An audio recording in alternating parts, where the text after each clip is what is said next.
밤하늘을 찢을 듯한 천둥 소리와 함께 굵은 빗방울이 서울의 아스팔트 위로 사정없이 쏟아져 내렸다. 싸구려 편의점 우산살이 금방이라도 부러질 듯 위태롭게 흔들렸지만 한지수는 그것을 고쳐 잡을 생각조차 하지 못했다. 그녀의 시선은 오직 저 멀리 화려한 조명이 흘러나오는 레스토랑 입구에 고정되어 있었다. 심장이 차가운 빗물에 흠뻑 젖은 솜처럼 무겁게 가라앉는 기분이었다. 몇 시간 전 강민혁은 간단한 메시지 하나만을 남겼다. 오늘 저녁 중요한 약속이 있어. 끝나고 학교 앞 카페에서 보자. 지수는 그 중요한 약속이 무엇인지 짐작조차 하지 못한 채 낡은 스니커즈가 빗물에 잠기는 것도 있고 그를 기다렸다. 민혁은 그녀의 대학 선배이자 그녀가 지독한 가난 속에서 유일하게 기댔던 사람이었다. 아니, 그렇다고 믿었던 사람이었다. 드디어 레스토랑의 육중한 문이 열리고 익숙한 실루엣이 나타났다. 강민혁이었다. 하지만 그는 혼자가 아니었다. 값비싼 트렌치 코트를 입은 그의 옆에는 화려한 원피스 차림의 젊은 여자가 팔짱을 끼고 있었고 그들 뒤로 중년의 부부가 만족스러운 미소와 함께 걸어 나왔다. 민혁은 그들에게 깍듯이 허리를 숙였고 검은색 고급 세단이 미끄러지듯 그들 앞에 멈춰 섰다. 지수는 숨을 멈췄다. 그녀는 바보가 아니었다. 저 모습은 단순한 저녁 식사가 아니었다. 완벽하게 연출된 상견례 혹은 그와 유사한 무언가였다. 민혁이 여자와 그녀의 부모를 차에 태우고 다시 한번 정중하게 인사를 건네는 모습을 지수는 빗속에서 유령처럼 지켜보았다. 차가 떠나고 나서야 민혁은 마치 그제야 생각났다는 듯이 길 건너편을 바라보았다. 그의 시선이 비에 젖은 생쥐꼴을 한 지수에게 닿았다. 그의 잘생긴 얼굴에 스친 것은 당혹감이나 미안함이 아니었다. 그것은 차갑고 날카로운 짜증, 그리고 경멸이었다. 그는 천천히 길을 건너왔다. 그의 값비싼 구두가 웅덩이를 피해가며 내는 소리가 지수의 귓가에는 마치 사형 선고처럼 들렸다. 그는 지수의 초라한 우산 아래로 들어오지 않고 몇 걸음 떨어진 곳에 멈춰 섰다. 여기서 뭐 하는 거야? 이런 모습으로 그의 첫마디는 안부가 아닌 질책이었다. 지수는 입술을 달싹였지만 목소리가 나오지 않았다. 빗물이 그녀의 뺨을 타고 흘러내려 그것이 눈물인지 빗물인지 분간할 수 없었다. 그녀는 겨우 목소리를 쥐어짰다. 약속. 끝났어. 저분들은. 누구야? 그녀의 목소리는 비바람 소리에 묻혀 겨우 들릴 정도였다. 민혁은 깊은 한숨을 내쉬었다. 마치 가장 귀찮은 문제를 마주한 사람처럼.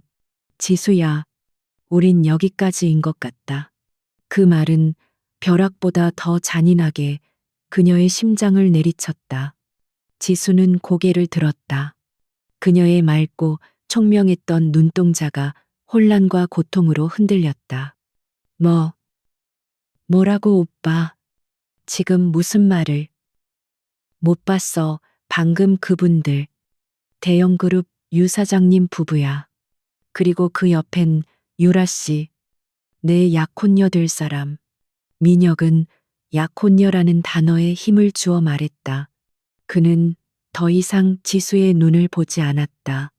마치 길가의 더러운 오물을 보는 듯한 시선으로 그녀의 젖은 신발과 낡은 가방을 훑어보았다. 그의 잔인함은 이제 막 시작이었을 뿐이다. 오빠. 우린 어제까지도. 지수는 말을 잇지 못했다. 어제까지도 그는 도서관에서 그녀의 머리를 쓰다듬으며 조금만 더 고생하자. 우리가 성공할 날이 올 거야 라고 속삭이지 않았던가? 그 모든 것이 거짓이었단 말인가? 그녀의 절박한 물음에 민혁은 코웃음을 쳤다. 성공지수야. 너랑 같이 해서 성공할 수 있을 것 같아. 그의 목소리는 빗소리보다 더 차가웠다. 네가 아무리 발버둥 쳐도 넌 그냥 가난한 고학생일 뿐이야. 난 달라. 난 더 높은 곳으로 가야 해. 네가 내 발목을 잡게 둘 수는 없어. 그는 한 걸음 다가와 지수에게만 들릴 정도로 낮고 경멸적인 목소리로 속삭였다. 솔직히 말해줄까? 너한테서 나는 그 지긋지긋한 가난 냄새. 이젠 역겨워. 그 순간 지수의 세상이 무너져 내렸다. 가난하다는 사실이 부끄러운 적은 없었다.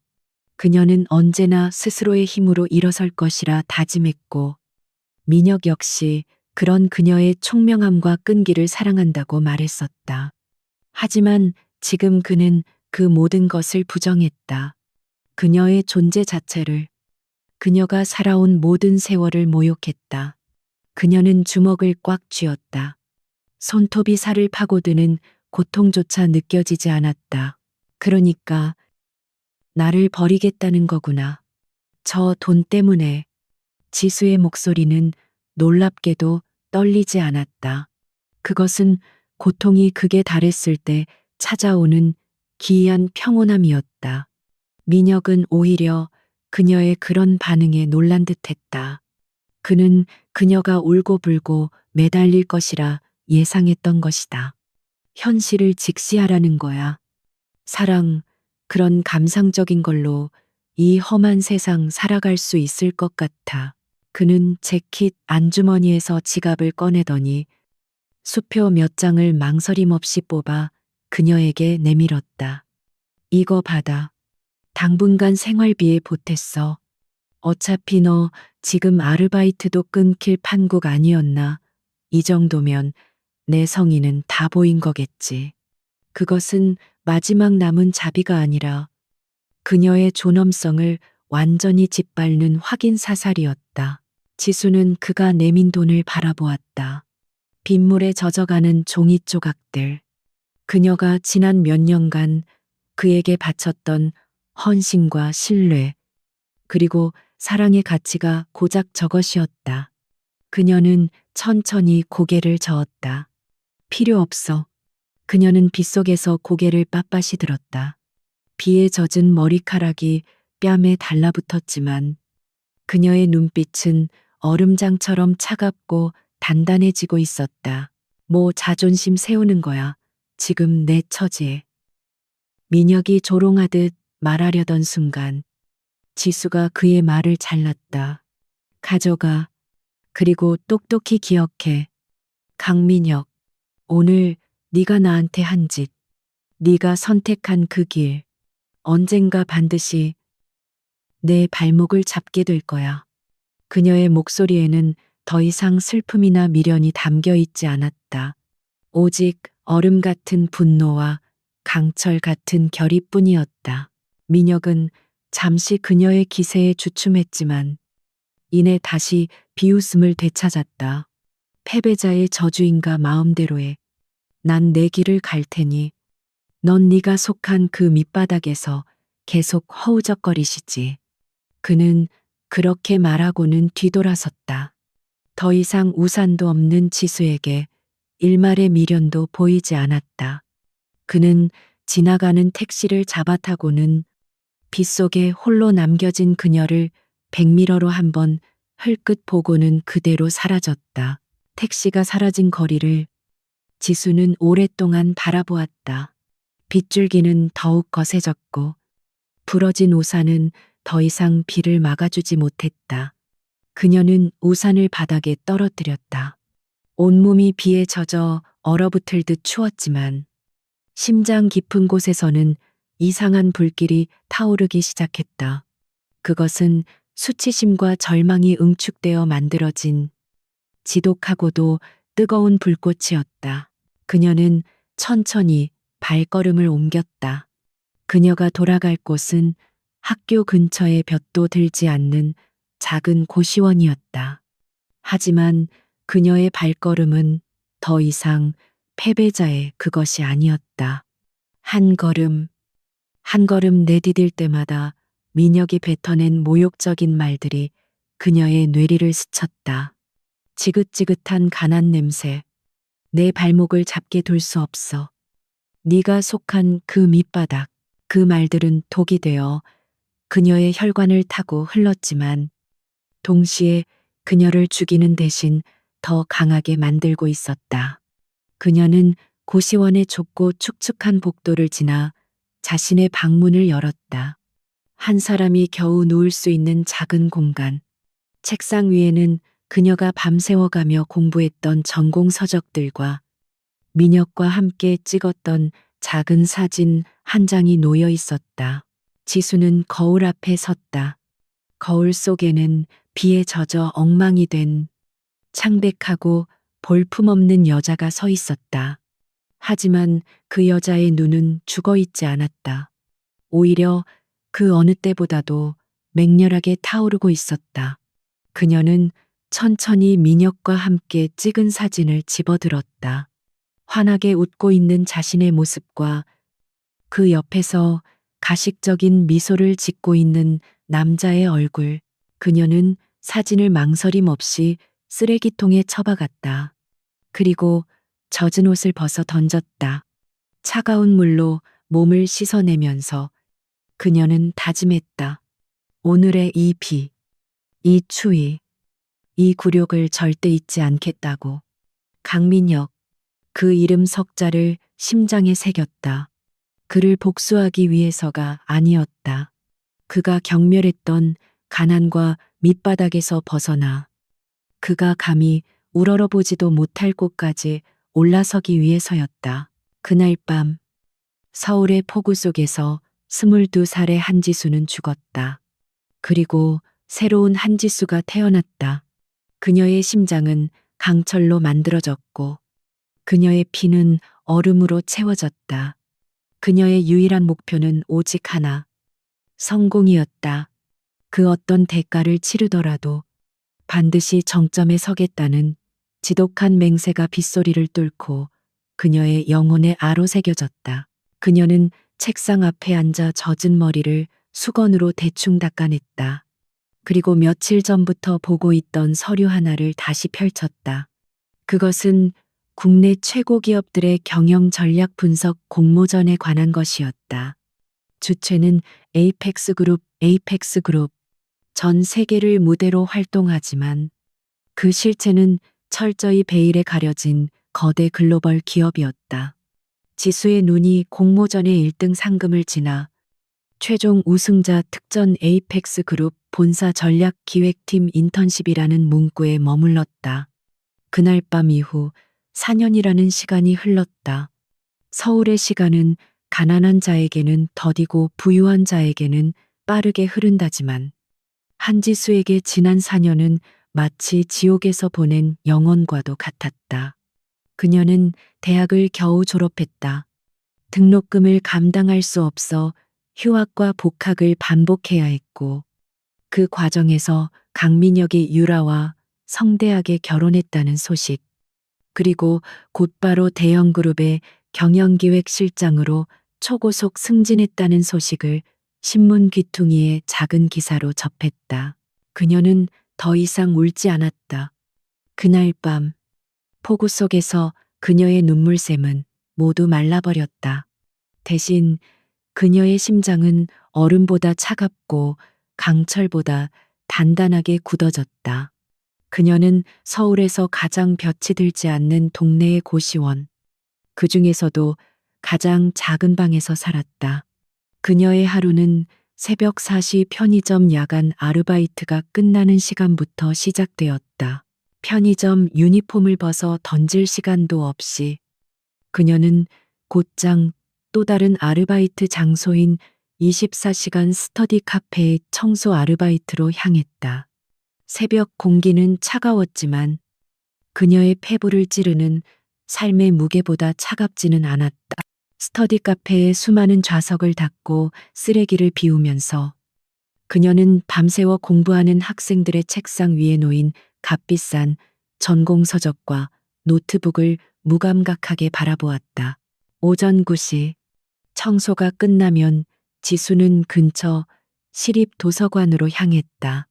그녀의 진짜 전쟁은 그때부터 시작이었다. 그녀는 경제학, 경영학, 재무회계, 그리고 MA 관련 원서들을 닥치는 대로 읽어치웠다. 그녀의 머릿속에는 오직 하나의 목표만이 존재했다. 정점.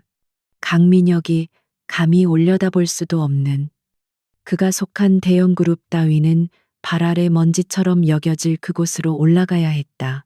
그녀는 단순한 지식을 습득하는 것이 아니었다. 그녀는 시장의 흐름을 읽는 법, 기업의 가치를 평가하는 법, 그리고 거대 자본이 움직이는 논리를 파악하기 위해 스스로를 채찍질했다. 그녀의 낡은 노트북에는 수백 개의 기업 분석 보고서와 가상의 투자 포트폴리오가 저장되어 있었다.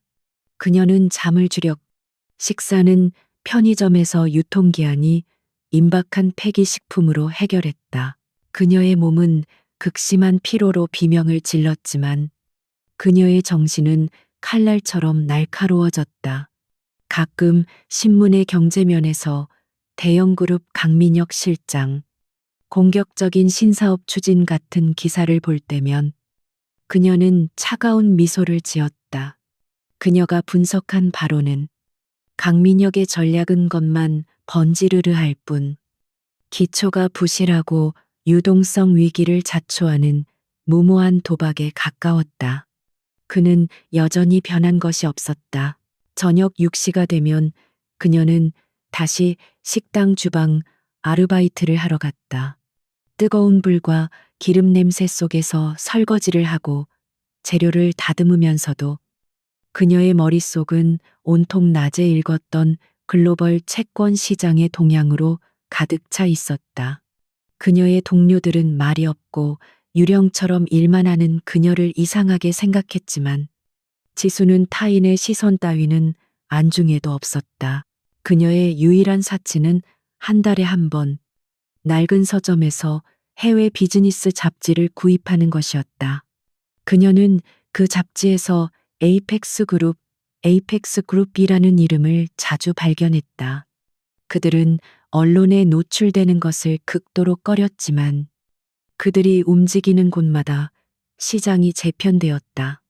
실리콘밸리의 유망한 스타트업을 단숨에 인수하고 유럽에 몰락해가는 전통기업을 하이에나처럼 사냥했다. 에이펙스 그룹. 그 이름은 지수에게 단순한 동경이 아닌 도달해야 할 구체적인 목표가 되었다. 그곳이라면 그녀가 지난 4년간 갈고 닦은 이 지독한 능력과 야망을 알아봐 줄 것만 같았다. 하지만 현실의 벽은 높았다. 에이펙스 그룹은 신입사원을 공개적으로 채용하는 일이 거의 없었으며 그들의 채용 기준은 세계 최고 엘리트들만을 대상으로 한다는 소문이 무성했다. 그러던 어느 날 지수는 거의 한계에 다다르고 있었다. 며칠 밤을 새워가며 다음 달 고시원비를 벌기 위한 번역 아르바이트를 마친 직후였다. 그녀는 잠시 눈을 붙이기 위해 도서관 휴게실 의자에 쓰러지듯 기댔다. 피로에 잠식당한 의식 속에서 그녀는 다시 4년 전 그날 밤의 빗소리를 들었다. 네가 속한 그 밑바닥. 강민혁의 목소리가 환청처럼 귓가를 맴돌았다. 그녀는 벌떡 일어났다. 여기서 무너질 수는 없었다. 그녀는 차가운 물로 세수를 하고 다시 노트북을 켰다. 습관처럼 즐겨찾기에 등록된 해외 MA 포럼을 검색하던 그녀의 눈이 한 곳에 고정되었다. 제1회 에이펙스 그룹 글로벌 전략 분석 공모전. 심장이 미친 듯이 뛰기 시작했다. 믿을 수 없다는 듯이 그녀는 화면을 몇 번이고 다시 읽었다. 에이펙스 그룹이, 그것도 전 세계를 대상으로 공모전을 연다는 것이었다. 주제는 글로벌 공급망 재편에 따른 신흥시장 진출 전략고, 이것은 지수가 지난 1년간 가장 집요하게 파고들었던 분야였다. 상금도 어마어마했지만 지수의 눈을 사로잡은 것은 따로 있었다. 대상 수상자 에이펙스 그룹 아시아 본부 전략기획팀 정규직 채용. 이것은 동아줄이었다. 지옥의 밑바닥에서 그녀를 끌어올려줄 유일한 기회. 하지만 동시에 절망감이 밀려왔다. 마감일은 불과 2주 뒤였다. 전 세계의 명문대 출신들과 현직 애널리스트들이 모두 이 공모전에 달려들 것이 뻔했다. 그들과 경쟁해서 그녀가 이길 수 있을까? 고졸이나 다름없는 학력에 내세울 경력 하나 없는 그녀가 잠시 망설이던 지수의 눈에 고시원 책상 한쪽에 붙여둔 메모가 들어왔다. 오늘 네가 한 짓 반드시 내 발목을 잡게 될 거야. 4년 전 그녀가 강민혁에게 뱉었던 말이 아니었다. 그것은 그녀 자신에게 했던 맹세였다. 그녀는 주먹을 꽉 쥐었다. 밑바닥이라고 했던가. 좋다. 그 밑바닥에서 정상까지 기어 올라가는 것이 얼마나 처절한지 똑똑히 보여주겠다고 다짐했다. 그녀는 그 길로 모든 아르바이트를 그만두었다. 고시원 총무에게 다음 달 방세는 2주 뒤에 내겠다고. 그때까지 내지 못하면 쫓아내도 좋다고 통보했다. 그리고 그녀는 그녀의 작은 왕국, 이 5평짜리 고시원 방에 스스로를 감금했다. 그녀는 2주 동안 거의 잠을 자지 않았다. 그녀가 가진 모든 것을, 그녀의 피와 영혼을 갈아 넣어 보고서를 작성하기 시작했다. 그녀는 기존의 분석가들이 제시한 일반적인 동남아시아나 인도 시장을 과감히 버렸다. 그것은 모두가 예상하는 함정이라고 판단했다. 대신 그녀는 지정학적 리스크가 높지만 잠재력이 폭발적인 제3의 지역, 특히 자원이 풍부하지만 인프라가 낙후된 아프리카의 특정 국가들과 기술력은 있지만 자본이 없는 동유럽의 몇몇 국가를 연결하는 새로운 공급망 루트를 제시했다. 그녀의 전략은 대담하고 파격적이었으며 동시에 치밀했다. 그녀는 각국의 정치적 불안정성, 법률, 리스크, 그리고 문화적 장벽을 해결할 구체적인 방안까지 제시했다. 단순한 경제 분석이 아니었다. 그것은 지정학과 기술, 그리고 자본을 아우르는 거대한 전쟁 시나리오였다. 보고서를 작성하는 동안 그녀는 자신이 마치 거대 제국의 지휘관이 된 듯한 기묘한 흥분감에 휩싸였다. 마감일 새벽, 지수는 지난 2주간의 사투가 담긴 파일을 최종적으로 검토했다. 눈은 핏발이 섰고 손가락은 감각이 없었지만 그녀의 정신은 그 어느 때보다 맑았다. 그녀는 제출 버튼을 눌렀다. 귀하의 보고서가 성공적으로 제출되었습니다. 드리라는 메시지를 확인한 순간 그녀는 의자에서 그대로 바닥으로 쓰러졌다. 그녀는 며칠을 잤는지 몰랐다. 굶주림과 갈증으로 눈을 떴을 때 방안은 지독한 정적으로 가득 차 있었다. 그녀는 모든 것을 걸었다. 이것이 실패한다면 그녀는 정말로 이 서울에서 버틸 힘이 남아있지 않았다. 그녀는 멍하니 천장을 바라보았다. 강민혁에 대한 증오는 이미 오래전에 희미해졌다. 이제 남은 것은 오직 성공에 대한 지독한 갈망, 그리고 자신의 가치를 증명하고 싶은 절박함 뿐이었다. 그렇게 일주일이 지났다. 그녀는 쫓겨날 것을 대비해 짐을 싸기 시작했다. 그때 그녀의 낡은 휴대전화가 이질적인 벨소리를 울렸다. 발신번호 표시에 뜬 것은 국제 발신이었다. 그녀는 마른 침을 삼키며 떨리는 손으로 통화 버튼을 눌렀다. 여보세요. 수학이 너머로 영어가 아닌 완벽하지만 감정이 실리지 않은 차가운 한국어 목소리가 들려왔다. 한지수 씨 되십니까? 여기는 에이펙스 그룹 아시아 본부입니다. 한지수 씨 되십니까? 여기는 에이펙스 그룹 아시아 본부입니다.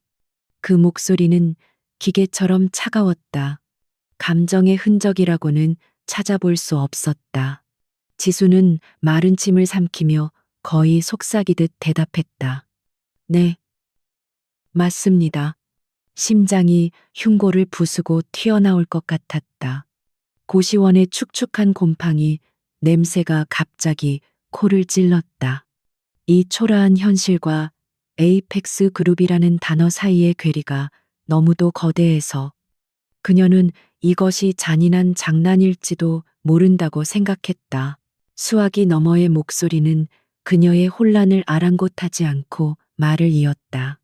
귀하가 제출한 글로벌 공급망 재편 전략 보고서가 1차 심사를 통과했습니다. 내일 오전 10시 여의도 에이펙스 타워 101층에서 최종 프레젠테이션이 있을 예정입니다. 지수는 숨을 멈췄다. 네, 내일 말입니까? 하지만 그녀는 2주간의 사투로 인해 거의 탈진 상태였고 무엇보다 당장 여의도까지 갈 차비와 입고 갈 옷이 없었다. 일정 변경은 불가합니다. 참석 여부를 지금 즉시 결정해 주십시오. 목소리는 단호했다. 지수는 이를 악물었다. 기회는 이런 식으로 오는 것이다. 준비될 때까지 기다려주지 않는다. 그녀는 며칠 굶주린 위가 경련하는 것을 애써 무시하며 대답했다. 참석하겠습니다. 전화는 알겠습니다라는 짧은 대답과 함께 끊어졌다. 지수는 휴대전화를 든 채 한동안 멍하니 서 있었다. 그녀에게 남은 시간은 18시간 남짓이었다.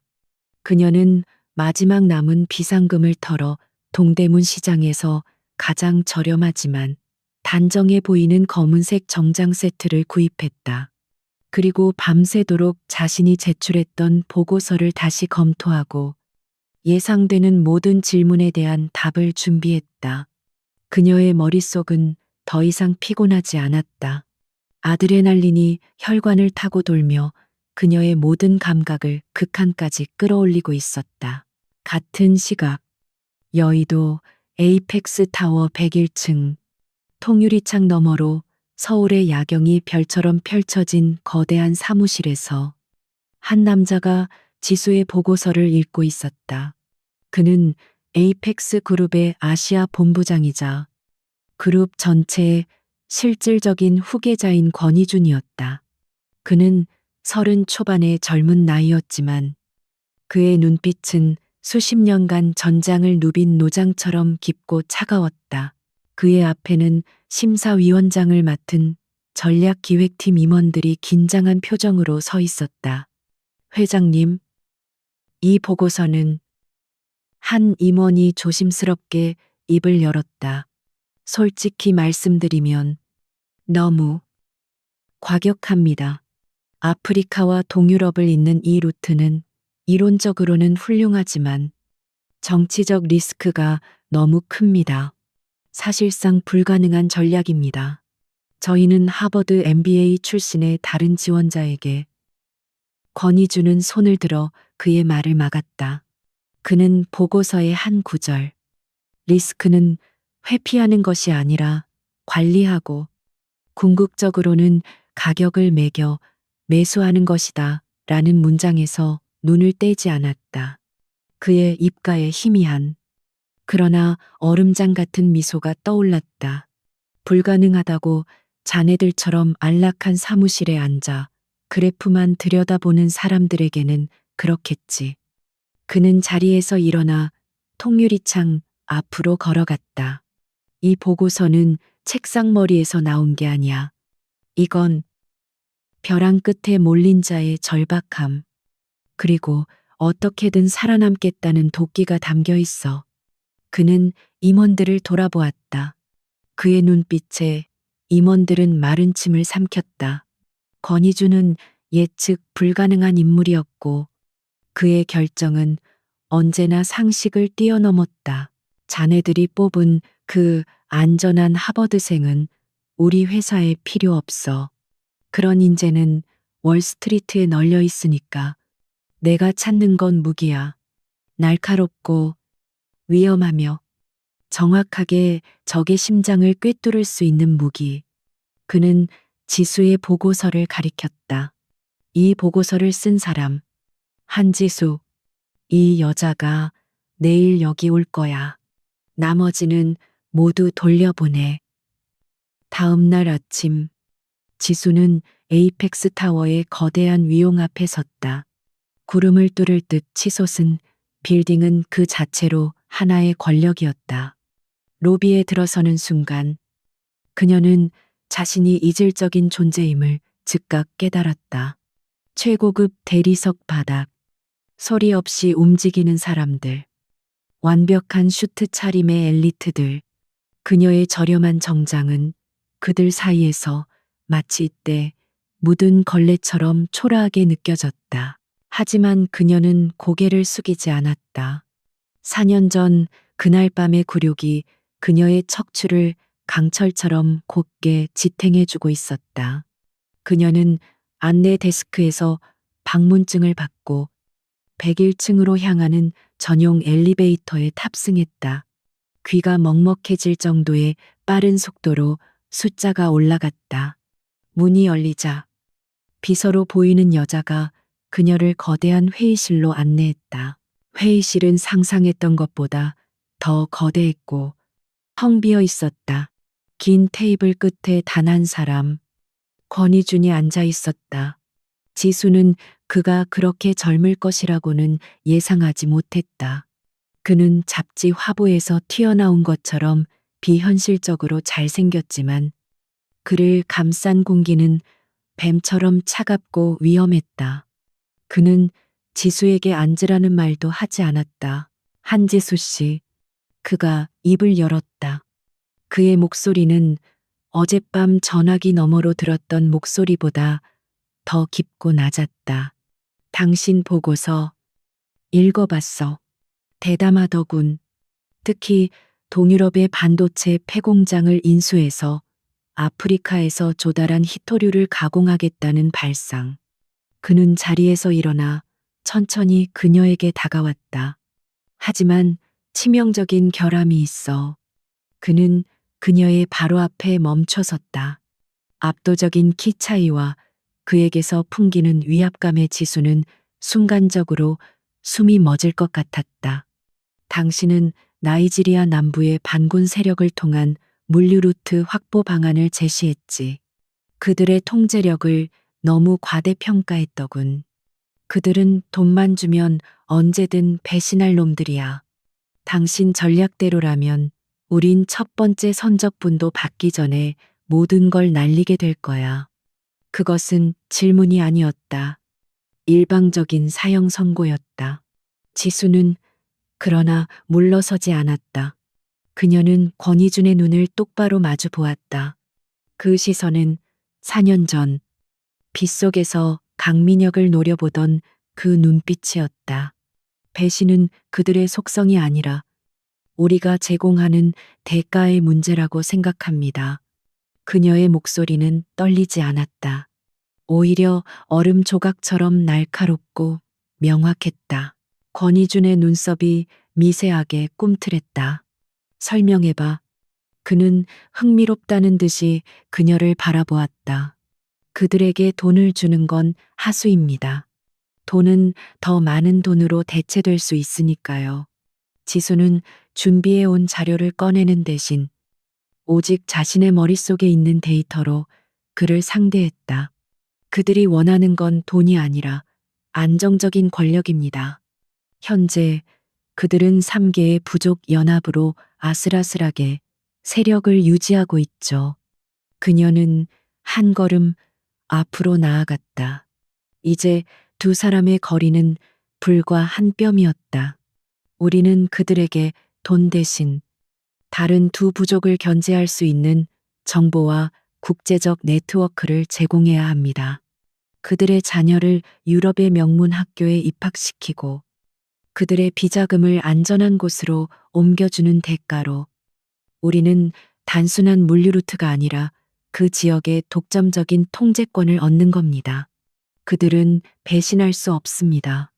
우리가 그들의 생명줄을 쥐게 될 테니까요.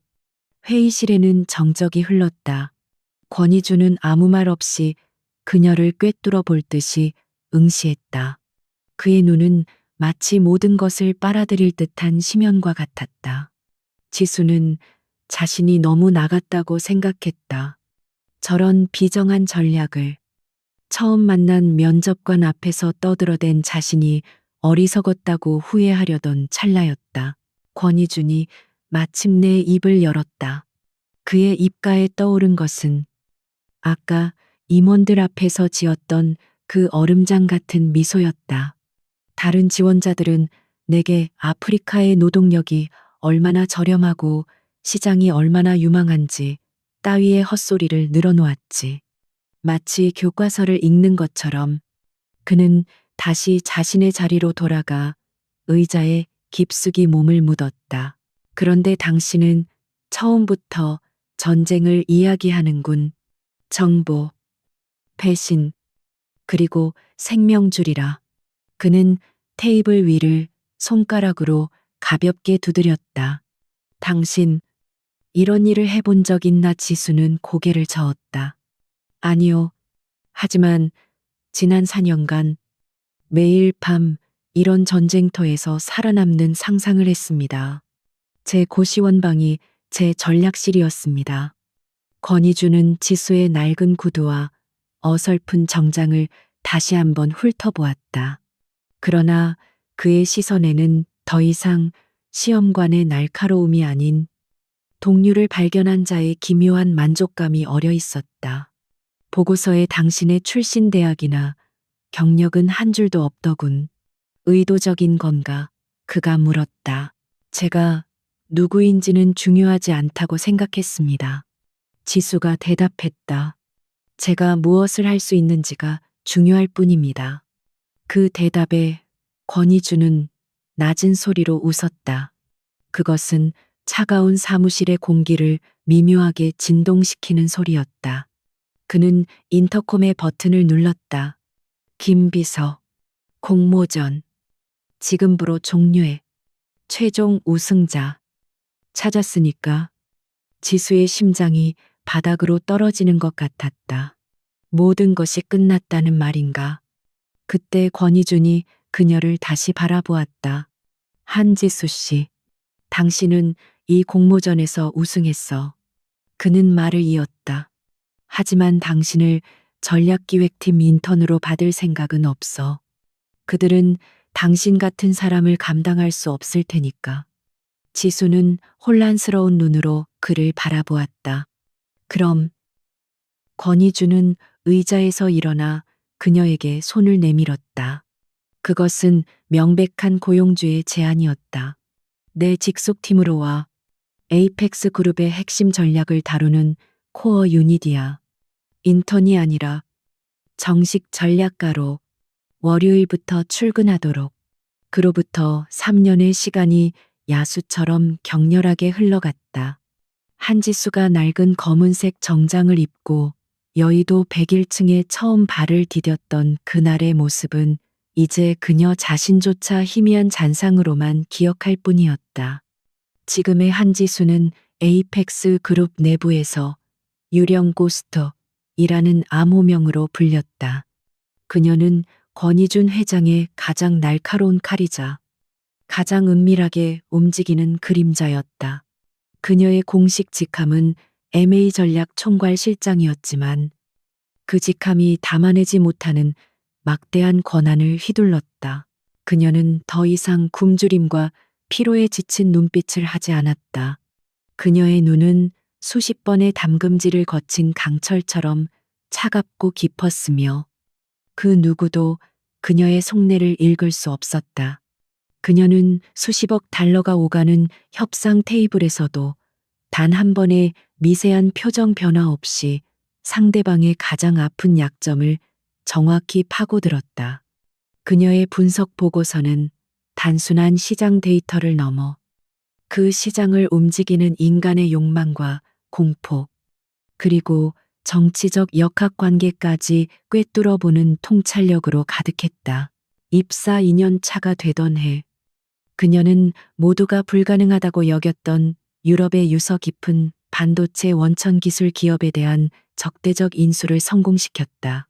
그 기업은 막강한 정부의 비호와 견고한 경영권 방어 장치를 갖추고 있었다. 하지만 지수는 포기하지 않았다. 그녀는 6개월간 물밑에서 움직이며 그들 이사회의 가장 약한 고리, 즉 현지 정치권과 유착된 한 이사의 숨겨진 비자금 흐름을 포착했다. 그녀는 직접 그 이사와 담판을 지었다. 피 한 방울 묻히지 않고 단 한 번의 협박도 없이 오직 논리와 데이터, 그리고 더 나은 미래라는 당근만을 제시했다. 그녀는 그 이사가 가진 정치적 야망을 충족시켜줄 새로운 무대를 약속하는 동시에 그의 비자금 흐름을 합법적인 투자로 전환시켜 주었다. 결국 그 이사는 주주총회에서 결정적인 캐스팅 보트를 던졌고 에이펙스 그룹은 단 3주 만에 그 거대한 기술 기업을 손에 넣었다. 권희주는 그런 그녀를 무기라고 불렀던 자신의 첫인상을 수정해야 했다. 그녀는 단순한 무기가 아니었다. 그녀는 그 자신과 같은 종류의 지성을 가졌으며 때로는 자신보다 더 냉철한 판단력을 지닌 유일한 파트너였다. 두 사람은 101층의 펜트하우스 집무실에서 밤을 새우며 다음 전략을 구상하는 일이 잦았다. 거대한 서울의 야경을 배경으로 두 사람은 복잡하게 얽힌 세계 경제라는 거대한 체스판을 내려다보며 다음 수를 두었다. 그들의 대화는 언제나 일과 전략으로 시작되었지만 시간이 흐르면서 점차 서로의 가장 깊은 곳에 숨겨진 빈틈을 파고들기 시작했다. 권희주는 그룹의 후계자라는 화려한 타이틀 속에 누구도 믿지 못하는 깊은 고독과 끊임없는 암투 속에서 살아남아야 했던 상처를 지니고 있었다. 그는 언제나 자신에게 접근하는 모든 이들의 의도를 의심했지만 한지수의 눈 속에서는 자신과 같은 종류의 지독한 결핍과 그것을 이겨낸 강인함을 발견했다. 그는 그녀가 왜 그렇게까지 스스로를 벼랑 끝으로 몰아붙이며 일에 집착하는지 궁금해했다. 그녀의 과거는 철저히 베일에 가려져 있었지만 그는 그녀의 그 강철 같은 냉정함이 과거에 겪었던 어떤 끔찍한 상처로부터 자신을 보호하기 위한 갑오심을 직감했다. 그녀는 결코 자신의 약점을 드러내지 않았지만 가끔 아주 짧은 순간 그녀는 4년 전 그 빛 속의 소녀 같은 위태로운 눈빛을 하곤 했다. 어느 늦은 밤 뉴욕 증권가와의 치열한 공방전을 성공적으로 마무리 지은 직후였다. 지수는 잠시 긴장이 풀린 듯 거대한 통유리창 밖에 야경을 바라보며 미세하게 손을 떨고 있었다. 권희준이 조용히 다가와 따뜻한 차가 담긴 잔을 건넸다. 너무 몰아붙이지 마. 한 실장, 엔진이 아무리 강력해도 계속 과열되면 결국 부서지기 마련이야. 그의 목소리에는 평소의 날카로움 대신 드물게도 부드러운 염려가 묻어났다. 지수는 그 예기치 못한 온기에 잠시 놀란 듯 그를 바라보았다. 4년 전 급이 오는 밤 이후 누구도 그녀에게 그런 순수한 따뜻함을 보인 적이 없었다. 그녀는 시선을 내리깔았다. 저는 부서질 수 없습니다. 회장님, 그녀의 목소리는 낮고 건조했지만 그 안에는 아주 희미한 떨림이 담겨 있었다. 부서지면 돌아갈 곳이 없습니다. 그녀는 강민혁의 이름을 말하지 않았지만 이주는 직감적으로 그녀가 과거에 감당할 수 없는 배신을 겪었음을 알았다. 이주는 그녀의 과거를 캐묻는 대신 그녀의 떨리는 손을 가만히 내려다보았다. 그는 그녀의 어깨에 손을 올리는 대신 한 걸음 물러서서 그녀에게 공간을 주었다. 돌아갈 곳이 없다면 여기 있으면 돼. 그것은 명령도 값싼 위로도 아니었다. 내 옆이 당신이 돌아올 곳이야. 그것은 같은 종류의 고독한 영혼을 알아본 자의 담백하고도 무게감 있는 선언이었다. 그는 그녀의 비상한 총명함뿐만 아니라 그녀의 깊은 상처와 지독한 도끼까지도 모두 원하고 있었다. 그날 밤을 기점으로 두 사람의 관계는 눈에 보이지 않는 선을 넘었다. 낮에 그들은 여전히 에이펙스 그룹을 이끄는 완벽한 상사와 부하, 권희준 회장과 한지수 실장이었다. 그들의 대화는 오직 전략과 숫자, 그리고 냉철한 손익 계산으로만 이루어졌다. 회의실에서 그들의 미묘한 관계를 눈치채는 사람은 단 한 명도 없었다. 그들의 연애는 그들이 주도하는 M&A 전략만큼이나 은밀하고 치밀하며 완벽하게 통제되었다. 하지만 101층의 육중한 집무실 문이 닫히고 나면 혹은 외부와 완벽히 차단된 그의 개인 펜트하우스 안에서는 그들은 비로소 이준과 지수가 되었다. 그들은 화려한 파티나 공개적인 데이트 대신 함께 체스를 두거나 다음 분기 세계 경제 시나리오를 놓고 격렬하게 토론했다. 때로는 아무 말 없이 클래식 음악을 들으며 서로의 존재가 주는 안정감 속에서 지친 영혼을 달랬다. 그들의 관계는 불같은 열정보다는 서로의 지성에 대한 절대적인 존중과 과거의 상처에 대한 깊은 연민으로 더욱 단단하게 묶여 있었다. 이주는 지수의 날카로움을 부드럽게 다듬어 주었고, 지수는 이준의 고독한 세계의 유일한 동반자가 되어 주었다. 이준과의 관계는 지수에게 4년 만에 처음으로 안정감이라는 것을 선사했다. 그녀는 더 이상 쫓기듯 일하지 않았다. 대신 그녀의 전략은 더욱 대담해지고 정교해졌다. 그녀는 권희준이라는 절대적인 방패이자 가장 강력한 파트너를 얻었고, 권희준은 한지수라는 자신을 완벽하게 이해하는 가장 날카로운 창을 얻었다. 두 사람은 에이펙스 그룹이라는 거대한 제국에 보이지 않는 공동 통치자와도 같았다. 이제 에이펙스의 유령 한지수는 그룹 내에서 살아있는 전설적인 존재가 되었다. 그녀는 회장의 의중을 가장 정확하게 꿰뚫는 사람이자 동시에 회장의 가장 무자비한 의지를 집행하는 사람이었다. 그녀는 이제 서울에서 가장 호화로운 한강변의 레지던스에 살았고 세계 최고의 디자이너가 만든 옷을 입었으며 그녀의 말 한마디는 수천억, 수조의 자본을 움직였다. 그녀는 4년 전 빗속에서 낡은 운동화를 신고 울고 있던 가난한 고학생 한지수가 아니었다. 그녀는 과거의 망령을 강민혁이라는 이름을 완벽하게 묻었다고 생각했다. 그것은 이제 그녀의 인생에서 완전히 지워진 희미한 얼룩에 불과하다고 믿었다. 하지만 그녀는 아직 모르고 있었다. 운명은 때때로 가장 잔인하고 아이러니한 방식으로 잊었다고 생각했던 과거를 현재의 심장부로 다시 끌어올린다는 것을. 그리고 그 과거는 지금 이 순간에도 그녀가 쌓아 올린 완벽한 성을 위태롭게 할 절망적인 서류 한 장의 형태로 다가오고 있었다. 시간은 강민혁에게 유독 관대했다.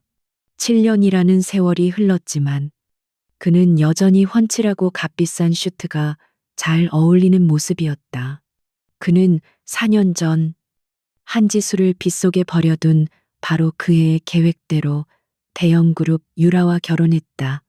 그리고 장인의 전폭적인 신뢰 아래 그는 이제 대형 그룹의 실질적인 경영권을 쥔 부회장 자리에 올라 있었다. 그의 사무실은 강북의 오래된 본사 빌딩 꼭대기층을 모두 차지하고 있었고, 고풍스러운 마호가니 가구와 값비싼 그림들로 채워져 있었다. 하지만 그 화려함 속에는 깊은 침체와 절망의 냄새가 배어 있었다. 강민혁은 방금 전 재무팀장이 올리고 간분기 보고서를 책상 위로 집어던졌다. 붉은색 잉크로 가득한 적자 수치들이 그의 눈을 찔렀다. 무능한 놈들, 그의 고함이 텅 빈 사무실을 울렸다. 그는 단 한 번도 이것이 자신의 실패라고 생각하지 않았다. 7년 전, 그가 대형 그룹에 합류했을 때, 그는 자신이 모든 것을 바꿀 수 있다고 확신했다. 그는 낡은 제조업 기반의 대형 그룹을 IT와 바이오, 그리고 화려한 부동산 개발 사업으로 무리하게 이끌었다. 그의 야망은 그의 능력을 훨씬 뛰어넘는 것이었다. 그는 견실한 현금 흐름을 무시하고 위험천만한 레버리지에 의존해 몸집 불리기에만 급급했다.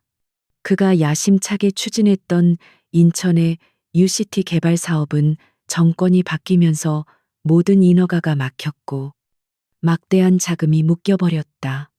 그가 투자했던 바이오 벤처는 임상삼상에 실패하며 휴지 조각이 되었다. 그는 모든 실패를 시장 탓, 정부 탓, 그리고 부하 직원들의 무능함 탓으로 돌렸다. 그의 결혼 생활 역시 겉만 번지르르한 빈 껍데기였다. 아내 유라는 경영에는 전혀 관심이 없었고 오직 사치와 사교계 파티에만 몰두했다. 두 사람 사이에는 어떤 정서적 교감도 없었으며 오직 대형 그룹이라는 이해관계로만 묶여 있었다. 이런 공허함은 민혁을 더욱더 위험한 도박으로 내몰았다. 그는 오직 성공이라는 결과물로만 자신의 존재 가치를 증명할 수 있다고 믿었고 그 조급함이 그룹 전체를 수렁으로 끌어들이고 있었다. 그리고 마침내 오늘이었다. 긴급 이사회가 소집되었고 분위기는 살얼음판 같았다. 늙고 병든 유 회장을 대신해 회의를 주재한 강민혁은 애써 태연한 척했지만 그의 손바닥은 축축하게 젖어 있었다. 재무총괄 이사가 떨리는 목소리로 현재 상황을 보고했다. 부회장님, 제1금융권의 대출 만기가 다음 달로 다가왔습니다. 하지만 신용등급 하락으로 인해 차환 발행이 사실상 불가능합니다. 회의실에 무거운 침묵이 내려앉았다. 그래서 대책이 뭐냐고 물었소. 민혁이 책상을 내리치며 소리쳤다. 그의 분노는 사실 공포의 다른 표현이었다. 재무이사는 안경을 고쳤으며 거의 울먹이는 목소리로 대답했다. 현재로서는 방법이 없습니다. 당장 현금화할 수 있는 자산은 모두 매각했지만 돌아오는 어음을 막기에는 턱없이 부족합니다. 이대로라면 3개월 안에 최종 부도를 맞게 될 것입니다. 부도, 그 단어가 민혁의 귓가에 폭탄처럼 터졌다. 그가 7년간 쌓아 올린 모든 것, 그가 한짓수를 벌이면서까지 손에 넣으려 했던 이 모든 부와 명예가 신기루처럼 사라질 위기에 처한 것이다. 그는 이사회를 서둘러 해산시키고는 자신의 사무실로 돌아와 문을 잠갔다. 그의 오만했던 얼굴은 이제 F백지장처럼 하얗게 질려 있었다. 그는 모든 인맥을 동원해 전화를 돌리기 시작했다. 그가 그동안 뇌물을 먹여가며 관리했던 정치인들, 함께 골프를 치며 형님 동생하던 은행장들. 하지만 돌아오는 대답은 냉담했다. 강 부회장, 미안하네. 지금은 때가 좋지 않아. 대형 그룹은 우리가 감당하기엔 리스크가 너무 크군. 그들은 이미 가라앉는 배에서 가장 먼저 뛰어내리고 있었다. 피비린내를 맡은 하이에나처럼. 채권단은 벌써부터 압류 절차를 준비하고 있다는 소문이 들려왔다. 절망감이 그의 목을 조여왔다. 그는 모든 것을 잃게 될 터였다. 그룹, 지위, 그리고 아내의 가족으로부터의 경멸까지. 그는 다시는 예전의 그 보잘것없는 강민혁으로 돌아갈 수 없었다. 그때 그의 뇌리를 스치는 기억이 있었다. 7년 전 그날 밤 빗속에서 자신을 노려보던 한지수의 그 얼음 같던 눈동자. 언젠가 반드시 내 발목을 잡게 될 거야.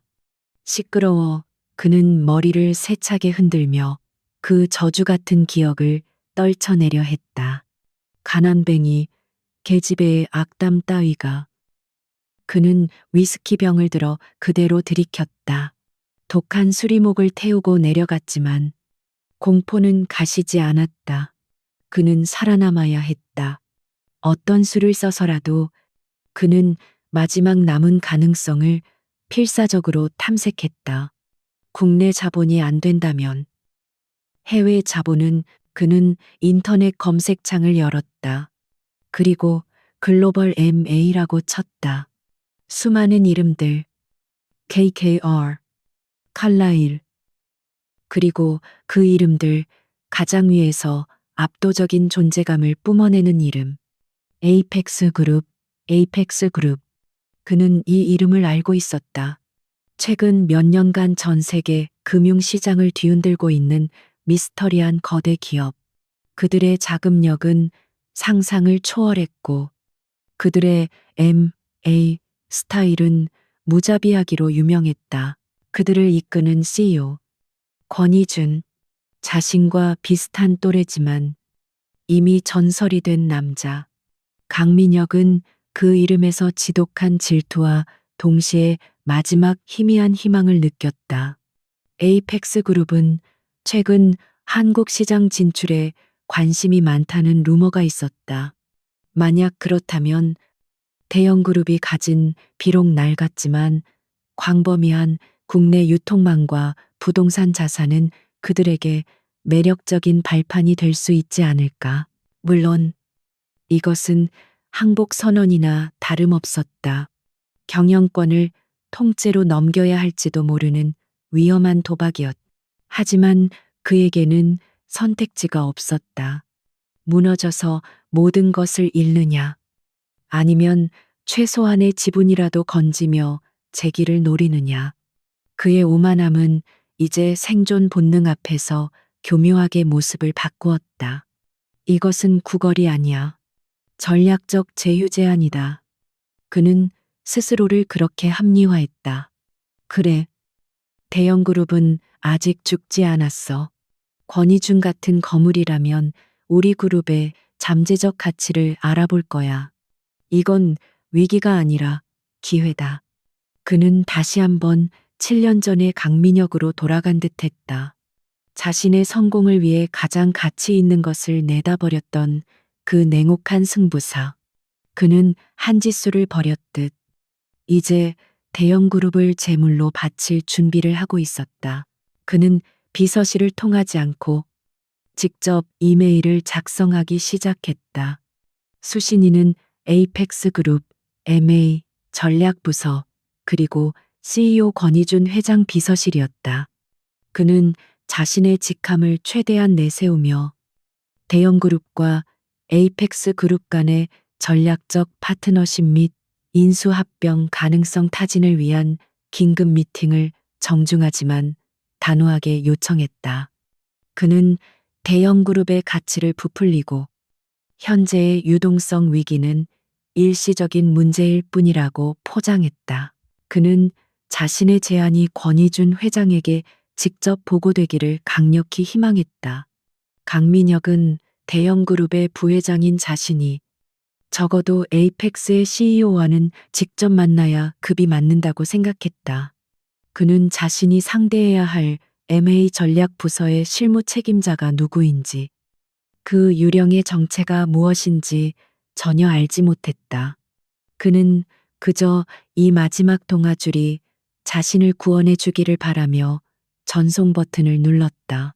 이메일이 에이펙스 그룹의 서버로 전송되는 그 순간 강민혁은 자신이 운명의 거대한 톱니바퀴를 스스로 돌렸다는 것을 깨닫지 못했다. 그 톱니바퀴는 7년 전 그가 한 여자를 빗속에 버려두고 떠났던 그날 밤부터 이미 천천히 그리고 정확하게 그를 향해 움직이고 있었다. 그는 자신의 오만함이 만들어낸 완벽한 함정 속으로 제 발로 걸어 들어간 것이다. 에이펙스 타워 101층의 아침은 언제나처럼 빠르고 정확하게 흘러가고 있었다. 한지수의 개인 사무실, 통유리창 너머로 서울의 스카이라인이 펼쳐진 그곳은 그룹 내에서도 가장 치열한 전략이 수립되는 전쟁 상황실이었다. 그녀는 런던 지부에서 방금 전송된 유럽 에너지 기업 인수건에 대한 최종 보고서를 검토하고 있었다. 모니터에 뜨는 수십 개의 데이터 스트림 속에서 그녀의 눈은 단 하나의 비정상적인 신호도 놓치지 않았다. 그때 그녀의 개인 단말기로 새로운 알림이 하나 도착했다. 긴급 및 MA 제한이라는 붉은색 플래그가 붙어 있었다. 발신자는 대형그룹 부회장실이었다. 지수는 잠시 눈을 가늘게 떴다. 대형그룹. 최근 몇 달간 자금난으로 시장의 블랙리스트에 오른 사실상 침몰 중인 배였다.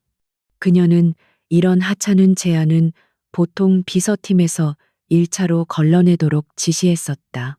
하지만 무언가 찜찜한 기분에 그녀는 첨부된 제안서 파일을 열었다. 전략적 파트너십 제안, 대형그룹, 그리고 발신자의 서명란에 적힌 이름을 보는 순간 한지수의 손가락이 마우스 위에서 그대로 굳어버렸다. 대형그룹 부회장 강민혁, 7년. 아니, 정확히 7년하고도 4개월. 그녀가 그 이름을 자신의 삶에서 완전히 도려냈다고 생각했던 시간이었다. 시간에 제가 덮여 굳어진 줄 알았던 흉터가 날카로운 칼에 베인 듯 다시금 뜨겁게 타올랐다. 7년 전 그날 밤의 빗소리, 지긋지긋한 가난 냄새라던 그의 경멸 어린 목소리, 수표 몇 장을 던져주던 그 모욕적인 손짓, 모든 것이 마치 어제 일처럼 생생하게 되살아났다. 그녀는 잠시 숨을 멈췄다. 방 안의 공기가 갑자기 희박해진 것 같았다. 하지만 그것은 아주 짧은 순간이었다. 10초도 채 되지 않아. 한지수는 다시 에이펙스의 유령으로 돌아왔다. 그녀의 얼굴은 완벽한 포커 페이스를 유지했다. 심장은 분노로 차갑게 얼어붙었지만 그녀의 뇌는 이미 강민혁이 보낸 제안서를 적의 전략 문서로 취급하며 냉철하게 분석하기 시작했다. 그는 지금 절박했다. 이 제안서는 구걸이나 다름없었다. 그녀는 제안서를 한 줄 한 줄 꼼꼼히 읽어내려 갔다. 강민혁 특유의 과장과 허세가 가득했다. 그는 대형그룹의 낡은 유통망을 전국 핵심 거점 네트워크로 포장했고 이미 자본 잠식 상태인 계열사들의 가치를 터무니없이 부풀려 놓았다. 하지만 그는 현재 그룹이 처한 치명적인 유동성 위기에 대해서는 교묘하게 단어 몇 줄로 얼버무리고 있었다. 지수는 차가운 미소를 지었다. 그는 변한 것이 없었다.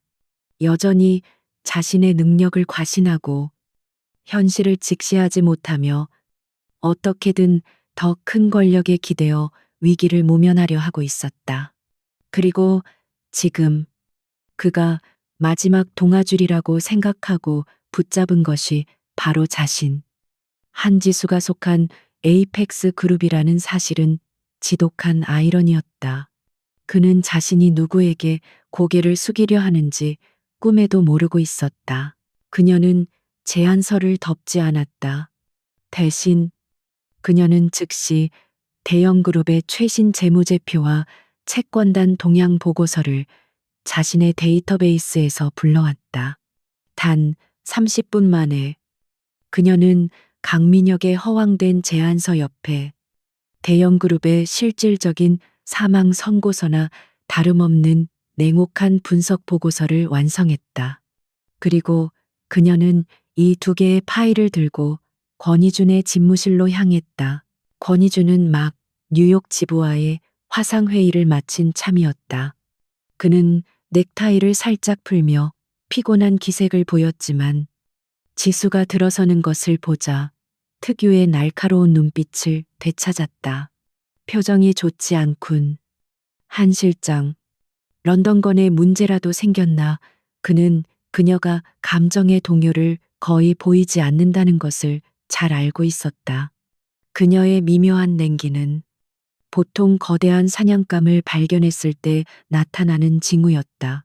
런던건은 완벽하게 마무리되었습니다. 지수는 기계처럼 정확한 목소리로 보고했다. 방금 아주 흥미로운 제안이 하나 들어왔습니다. 회장님께 직접 보고 드려야 할 것 같아서요. 그녀는 태블릿 PC를 이준 앞에 테이블에 내려놓았다. 화면에는 강민혁의 제안서와 그녀의 분석 보고서가 나란히 떠 있었다. 그녀는 그 과정에서 단 한 번도 목소리의 떨림을 허용하지 않았다. 권희주는 말없이 서류를 넘겨보았다. 그의 시선은 강민혁의 미사여구에는 잠시도 머물지 않고 오직 지수가 붉은색으로 강조한 대형 그룹의 부채 비율과 단기 상환 압력 수치에 고정되었다. 쓰레기군. 그의 짧은 한마디 평가였다. 이런 부실 기업을 인수하자는 제안을 왜 나한테까지 가져온 거지? 시간 낭비야. 당장 거절해. 기업 가치만 본다면 그렇습니다. 지수가 담담하게 대답했다. 하지만 대형 그룹은 국내 시장에서 우리가 필요로 하는 특정 인허가 몇 개를 보유하고 있습니다. 물론 우리가 직접 취득할 수도 있지만 시간이 걸리죠. 그들의 부동산 자산은 장부가는 높지만 실거래는 불가능한 수준입니다. 하지만 이 제안을 보낸 사람의 이름이 흥미롭습니다. 그녀는 화면을 넘겨 강민혁의 프로필을 띄웠다. 대형그룹 부회장 강민혁. 권희주는 그 이름을 물끄러미 바라보았다. 그는 지수의 과거에 대해 자세히 알지는 못했다. 그저 그녀가 끔찍한 배신을 겪었고 그것이 그녀를 지금의 유령으로 만들었다는 것만 짐작할 뿐이었다. 하지만 지금 그는 지수의 그 얼음장 같은 눈동자 속에서 아주 희미하게 타오르는 불꽃을 보았다. 아는 이름인가? 제 과거입니다. 지수의 목소리는 지독할 정도로 평온했다. 그녀는 이준에게 어떤 것도 숨기지 않았다. 그들의 관계는 완벽한 신뢰 위에 세워져 있었다. 7년 전, 저를 가난하다는 이유로 빗속에 버렸던 남자입니다. 그녀의 고백에는 어떤 감상도, 분노도 실려 있지 않았다. 마치 타인의 이력서를 읽는 듯 건조했다. 하지만 그 건조함이 오히려 그녀가 겪었을 고통의 깊이를 권희준에게 전달했다. 권희준은 의자의 등을 깊숙이 기댔다. 그는 이제 모든 상황을 이해했다. 운명은 가장 잔인한 방식으로 그녀의 과거를 이 테이블 위로 다시 끌고 왔다. 강민혁, 그 오만한 남자가, 자신이 버린 여자가 속한 제국에, 그것도 그 여자의 손에 자신의 운명을 맡기게 된 것이다. 이준의 입가에 차가운 미소가 번졌다. 이것은 단순한 애매의 건이 아니었다. 그는 한지수를 바라보았다. 그녀는 복수를 원하고 있을까? 아니, 지금 그녀의 눈빛은 복수심이 아니었다. 그것은 완벽한 마무리에 대한 갈망이었다. 그녀는 이준에게 이 사실을 보고함으로써 자신의 사적인 감정이 이 거래에 개입될 수 있음을 투명하게 공개한 것이었다. 그것은 에이펙스의 전략가로서의 완벽한 프로페셔널리즘이었다. 그리고 그는 그런 그녀를 존경했다. 그래서 당신의 의견은 뭐지? 한 실장 이준이 물었. 그는 그녀의 판단을 절대적으로 신뢰했다. 전략가로서 말이야. 그 남자가 당신의 과거라는 사실은 일단 있고 그는 그녀를 시험하는 것이 아니라 그녀에게 결정권을 넘기고 있었다. 대형 그룹은 인수 가치가 없습니다. 지수가 망설임 없이 대답했다. 우리가 얻을 수 있는 인허가와 유통망은 그들의 부채를 떠안는 리스크에 비하면 아무것도 아닙니다. 정상적인 절차라면 이 제안서는 지금 즉시 파쇄되어야 합니다. 정상적인 절차라면 그렇겠지. 이준이 고개를 끄덕였다. 그는 자리에서 일어나 그녀에게 다가갔다. 그는 그녀의 어깨를 부드럽게 감싸 쥐었다. 그것은 연인으로서의 접촉이 아닌 이 거대한 제국을 함께 이끄는 파트너로서의 신뢰의 표시였다. 하지만 난 이 거래가 마음에 들어. 아니, 정확히는 이 상황이 마음에 들어. 지수가 의아한 눈으로 그를 바라보았다. 회장님, 만약 우리가 대형을 인수하지 않고 그들의 가장 가치 있는 자산, 즉, 그 인허가와 핵심 부동산 몇 개만 정확히 반란해서 파산 전에 헐값으로 가져올 수 있다면 어떨까? 이준의 눈이 빛났다. 강민혁이라는 자는 지금 지푸라기라도 잡고 싶은 심정일 거야.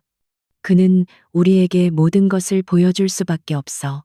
특히 그가 만나고 싶어 하는 에이펙스의 CEO 앞에서는. 그럼 미팅을 수락하시겠다는 겁니까? 그래. 하지만 내가 나갈 필요는 없겠지. 이주는 지수를 바라보며 단호하게 말했다. 이 거래, 처음부터 끝까지 한 실장, 당신이 맡아. 당신의 MA 전략 총괄 실장 권한으로 강민혁은 에이펙스의 CEO를 만나고 싶어 안달이나 있겠지만 그는 CEO가 아니라 당신을 만나게 될 거야. 그것만으로도 그는 이성을 잃을 테고 협상은 우리에게 절대적으로 유리해지겠지. 지수는 그의 의도를 즉각 파악했다. 이것은 사적인 복수의 자리가 아니었다. 이것은 에이펙스의 이익을 극대화하기 위한 가장 효율적인 비즈니스 전략이었다. 강민혁은 한지수를 만나는 순간 심리적으로 완벽하게 무너질 것이고 그 공포와 절망 속에서 이성적인 협상을 할 수 없을 터였다. 에이펙스는 원하는 것을 가장 저렴한 가격에 얻어낼 수 있었다. 좋습니다. 지수가 고개를 끄덕였다. 그녀의 눈에는 다시 얼음 같은 냉정함이 돌아와 있었다.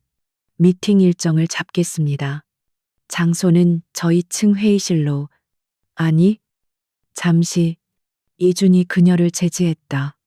그는 지독히도 영리한 포식자였다. 그냥 미팅만 잡지 마. 강민혁은 지금 자신이 CEO를 만날 거라고 기대하고 있을 테니 그 기대감을 최대한 부풀려줘. 그리고 미팅 당일 내가 당신과 함께 그 방에 들어가지. 지수는 놀라서 그를 바라보았다. 회장님께서 직접요 하지만 아까는 생각이 바뀌었어. 이준이 미소를 지었다.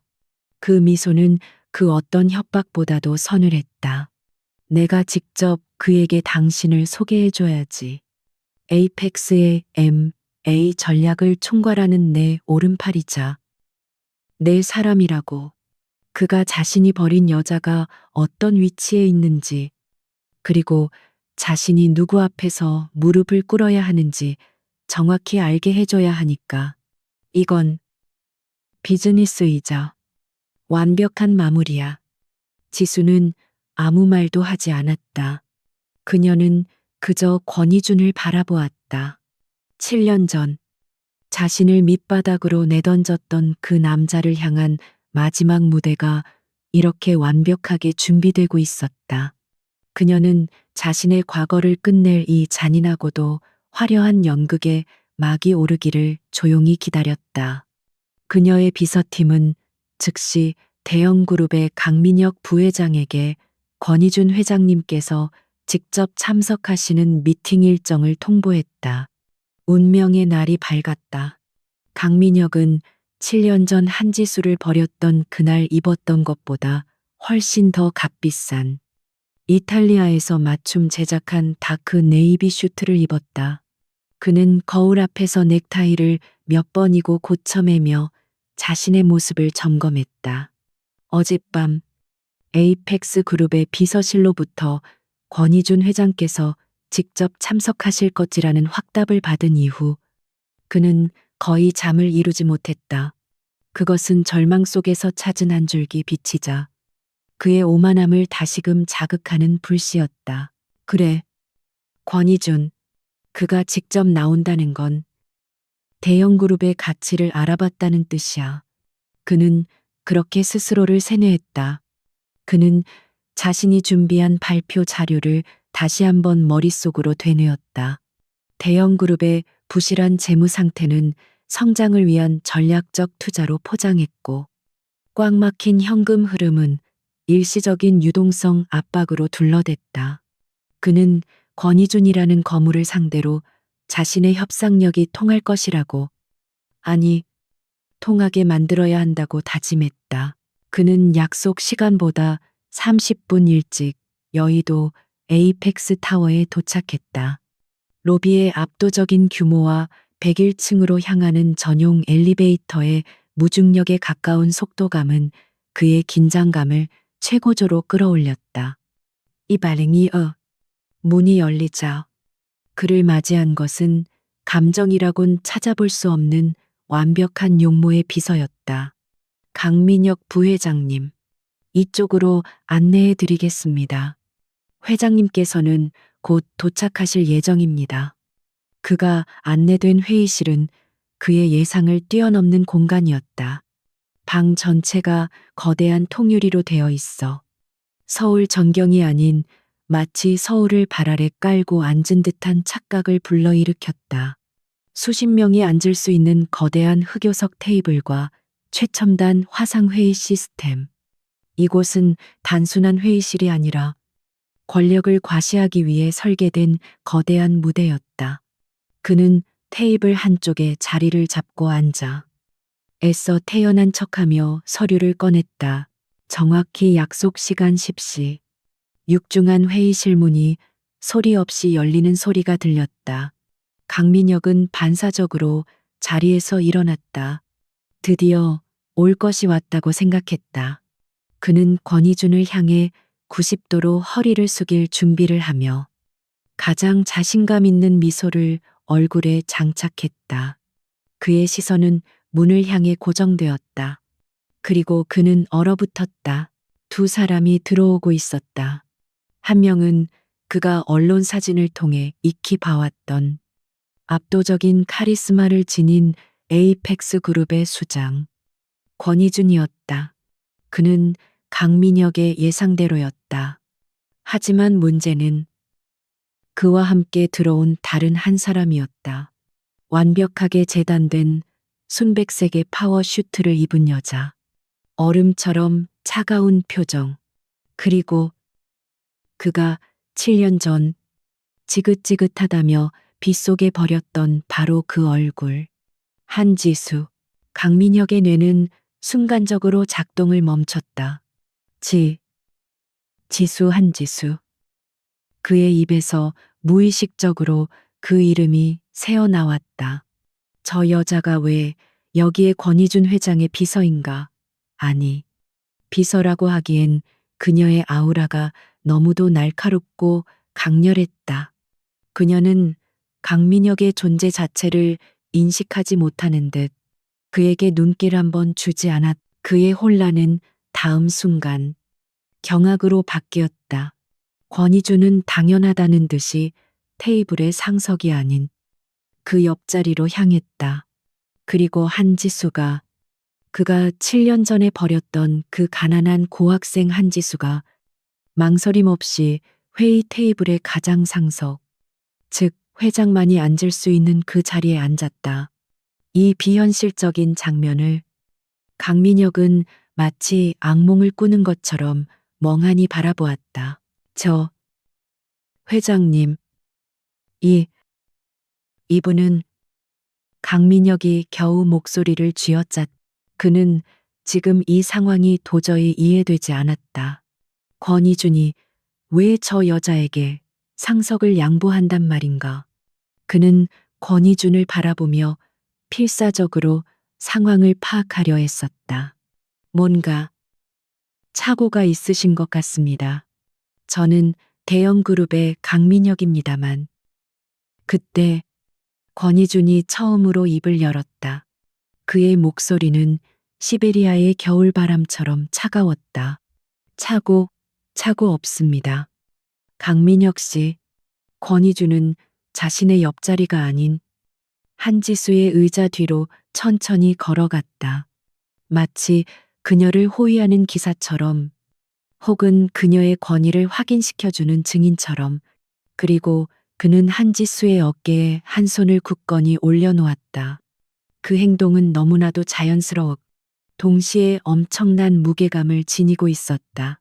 강민혁은 그 손길의 의미를 본능적으로 깨닫고 숨을 멈췄다. 권희준의 시선은 강민혁의 눈을 꿰뚫고 있었다. 당신은 대형 그룹의 MA 건으로 미팅을 요청했소. 에이펙스 그룹의 모든 인수 합병 및 글로벌 전략은 여기 있는 한지수 실장이 전적으로 결정합니다. 당신 회사의 운명을 결정할 사람은 내가 아니라 바로 한 실장입니다. 실장. 그 단어가 강민혁의 귀를 때렸다. 한지수가 에이펙스의 실장 MA를 총괄하는 말도 안 돼. 그는 고개를 세차게 저으려 했다. 7년 만에 그 밑바닥에서 어떻게. 하지만 권희준의 다음 말은 그의 마지막 남은 이성마저 산산조각 냈다. 권희준은 강민혁의 경악으로 일그러진 얼굴을 감상하듯 바라보며 가장 잔인한 미소를 지었다. 아, 그리고 한 가지 더 정정해 줄 것이 있군요. 강민혁 씨.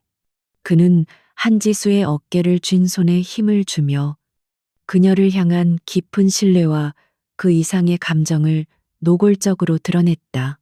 한 실장은 단순히 나의 가장 신이 많은 전략가일 뿐만 아니라. 권희준은 잠시 말을 멈췄. 그 짧은 순간이 강민혁에게는 영원처럼 느껴졌다. 내 약혼녀이기도 합니다. 약혼녀. 그 단어가 회의실의 정적을 깨고 폭탄처럼 터졌다. 강민혁의 머릿속이 하얗게 비어버렸다. 피가 역류하는 소리가 귓가에서 윙윙거렸다. 약혼녀 한지수가 저 가난뱅이, 내가 버렸던 한지수가 이 거대한 제국의 주인. 권희준의 약혼녀, 그는 다리가 풀려 휘청거렸다. 하마터면 그 자리에 주저앉을 뻔했다. 그는 겨우 테이블 모서리를 붙잡고 몸을 지탱했다. 그의 머릿속으로 7년 전 그날 밤의 기억이 폭풍처럼 휘몰아쳤다. 네가 속한 그 밑바닥, 지긋지긋한 가난 냄새, 내 발목을 잡지 마. 자신이 뱉었던 모든 모욕적인 말들이 수천 개의 비수가 되어 그의 심장에 밝혔다. 그는 자신이 얼마나 끔찍하고 돌이킬 수 없는 실수를 저질렀는지 7년이라는 세월이 흘러 가장 잔인한 방식으로 깨닫게 된 것이다. 그는 고개를 들 수 없었다. 감히 한지수의 얼굴을 쳐다볼 용기가 나지 않았다. 그가 경멸했던 밑바닥의 여자는 이제 그가 감히 우러러볼 수도 없는 가장 높은 곳에서 자신을 내려다보고 있었다. 그가 그토록 갈망했던 부와 권력, 그 모든 것을 손에 쥔 채로, 그리고 자신은 지금 그 여자 앞에서 자신의 모든 것을 내놓고 구걸하기 위해 이 자리에 서 있었다. 그때까지 단 한마디도 하지 않고 노트북 화면만 바라보던 한지수가 드디어 고개를 들었다. 그녀의 시선이 처음으로 강민혁에게 닿았다. 그 눈에는 7년 전의 슬픔도 원망도 심지어 승리감이나 통쾌함조차 담겨 있지 않았다. 오직 완벽한 무관심, 마치 길가의 먼지를 보는 듯한 혹은 해부대 위에 오른 실험체를 관찰하는 듯한 차가운 시선이었다. 그녀가 입을 열었다. 7년 만에 그에게 건네는 첫마디였다. 그 목소리는 그가 기억하던 따뜻한 음성이 아니었다. 얼음 조각이 부딪히는 듯 날카롭고 비정한 에이펙스 전략 총괄실장의 목소리였다. 앉으시죠. 강민혁 부회장. 시간이 없습니다. 그녀는 부회장이라는 직함을 또박또박 발음했다. 그것은 존중이 아니라 그가 가진 것이 고작 그것뿐임을 확인시키는 낙인이었다. 당신이 보낸 제안서는 잘 봤습니다. 이제부터 그 쓰레기 같은 보고서의 문제점을 하나씩 짚어보도록 하죠. 강민혁은 거의 넘어질 뻔한 몸을 간신히 의자에 쑤셔 넣었다. 그의 머릿속은 약혼녀라는 단어의 파편으로 가득 차 지수가 방금 전 뱉어낸 쓰레기 같은 보고서라는 모욕적인 말조차 제대로 처리하지 못했다. 그의 손에 들린 그가 밤새워 준비했던 발표 자료는 이제 땀으로 축축하게 젖어 구겨지고 있었다.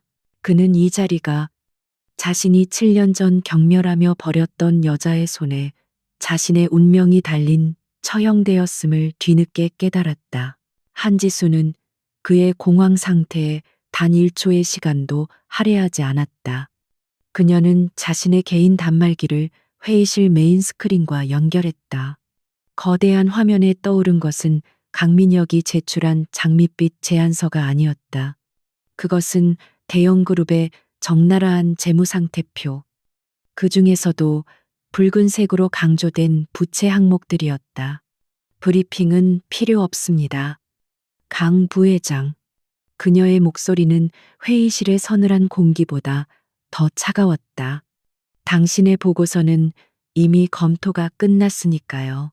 아니, 분석이라고 정정하죠. 그녀는 레이저 포인터를 들어 스크린의 한 부분을 정확히 가리켰다. 당신은 인천 UCT 개발 사업을 핵심 미래 성장 동력이라고 포장했더군요. 장부상 가치 5천억. 하지만 우리 측 분석팀이 확인한 바로는 해당 부지는 삼중 담보로 묶여 있고 2년 전 정권이 바뀐 직후 이미 인허가 취소 절차가 진행 중이었습니다. 그녀는 다음 슬라이드를 넘겼다.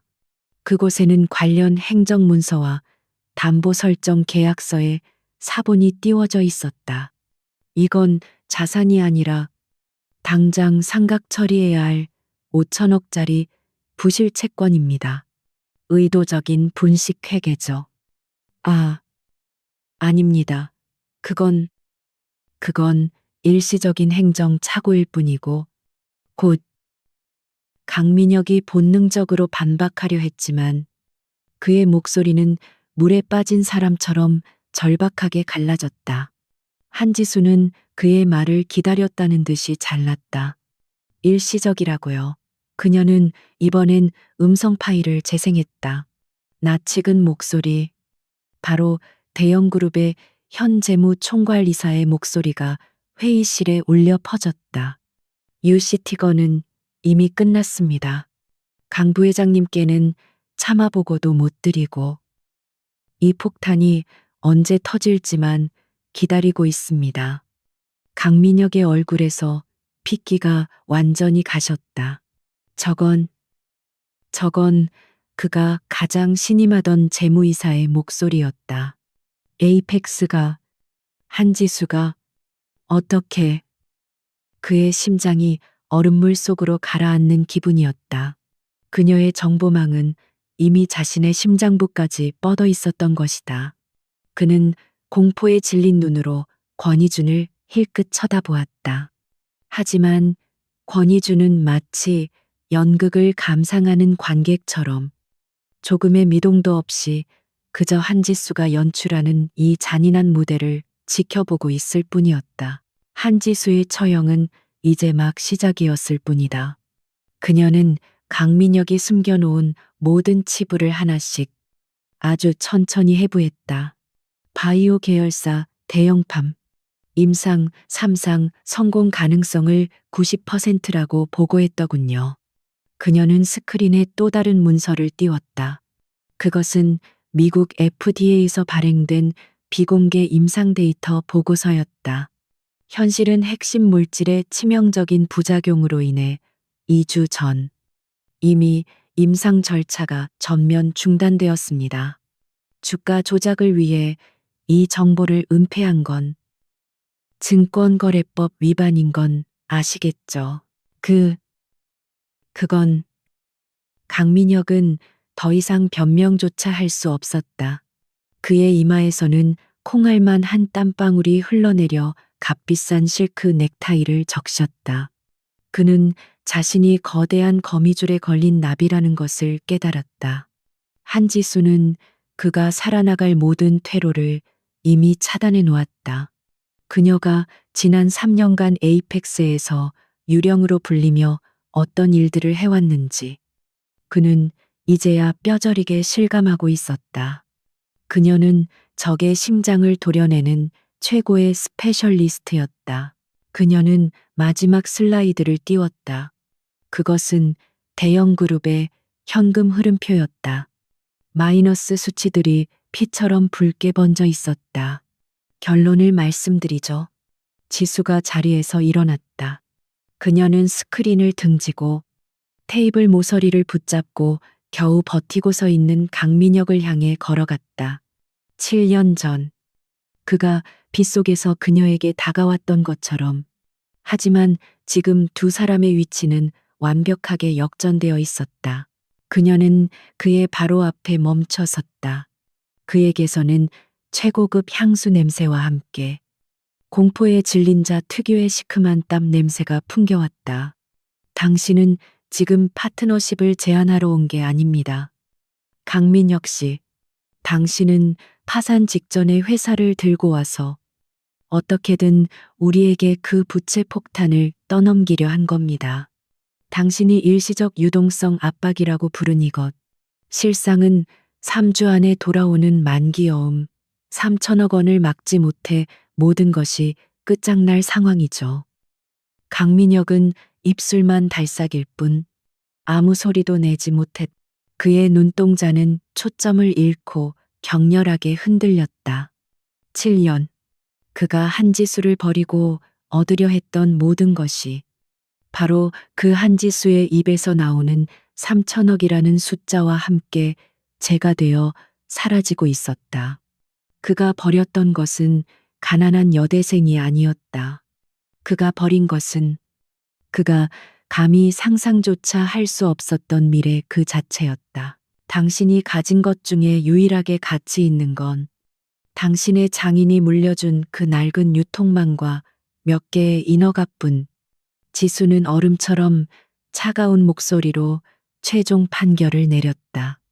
하지만 그것조차 당신의 무능함으로 인해 이미 사채 시장에 담보로 잡혀 있더군요. 당신은 빈 껍데기입니다. 그녀는 무능함과 빈 껍데기라는 단어에 힘을 주었다.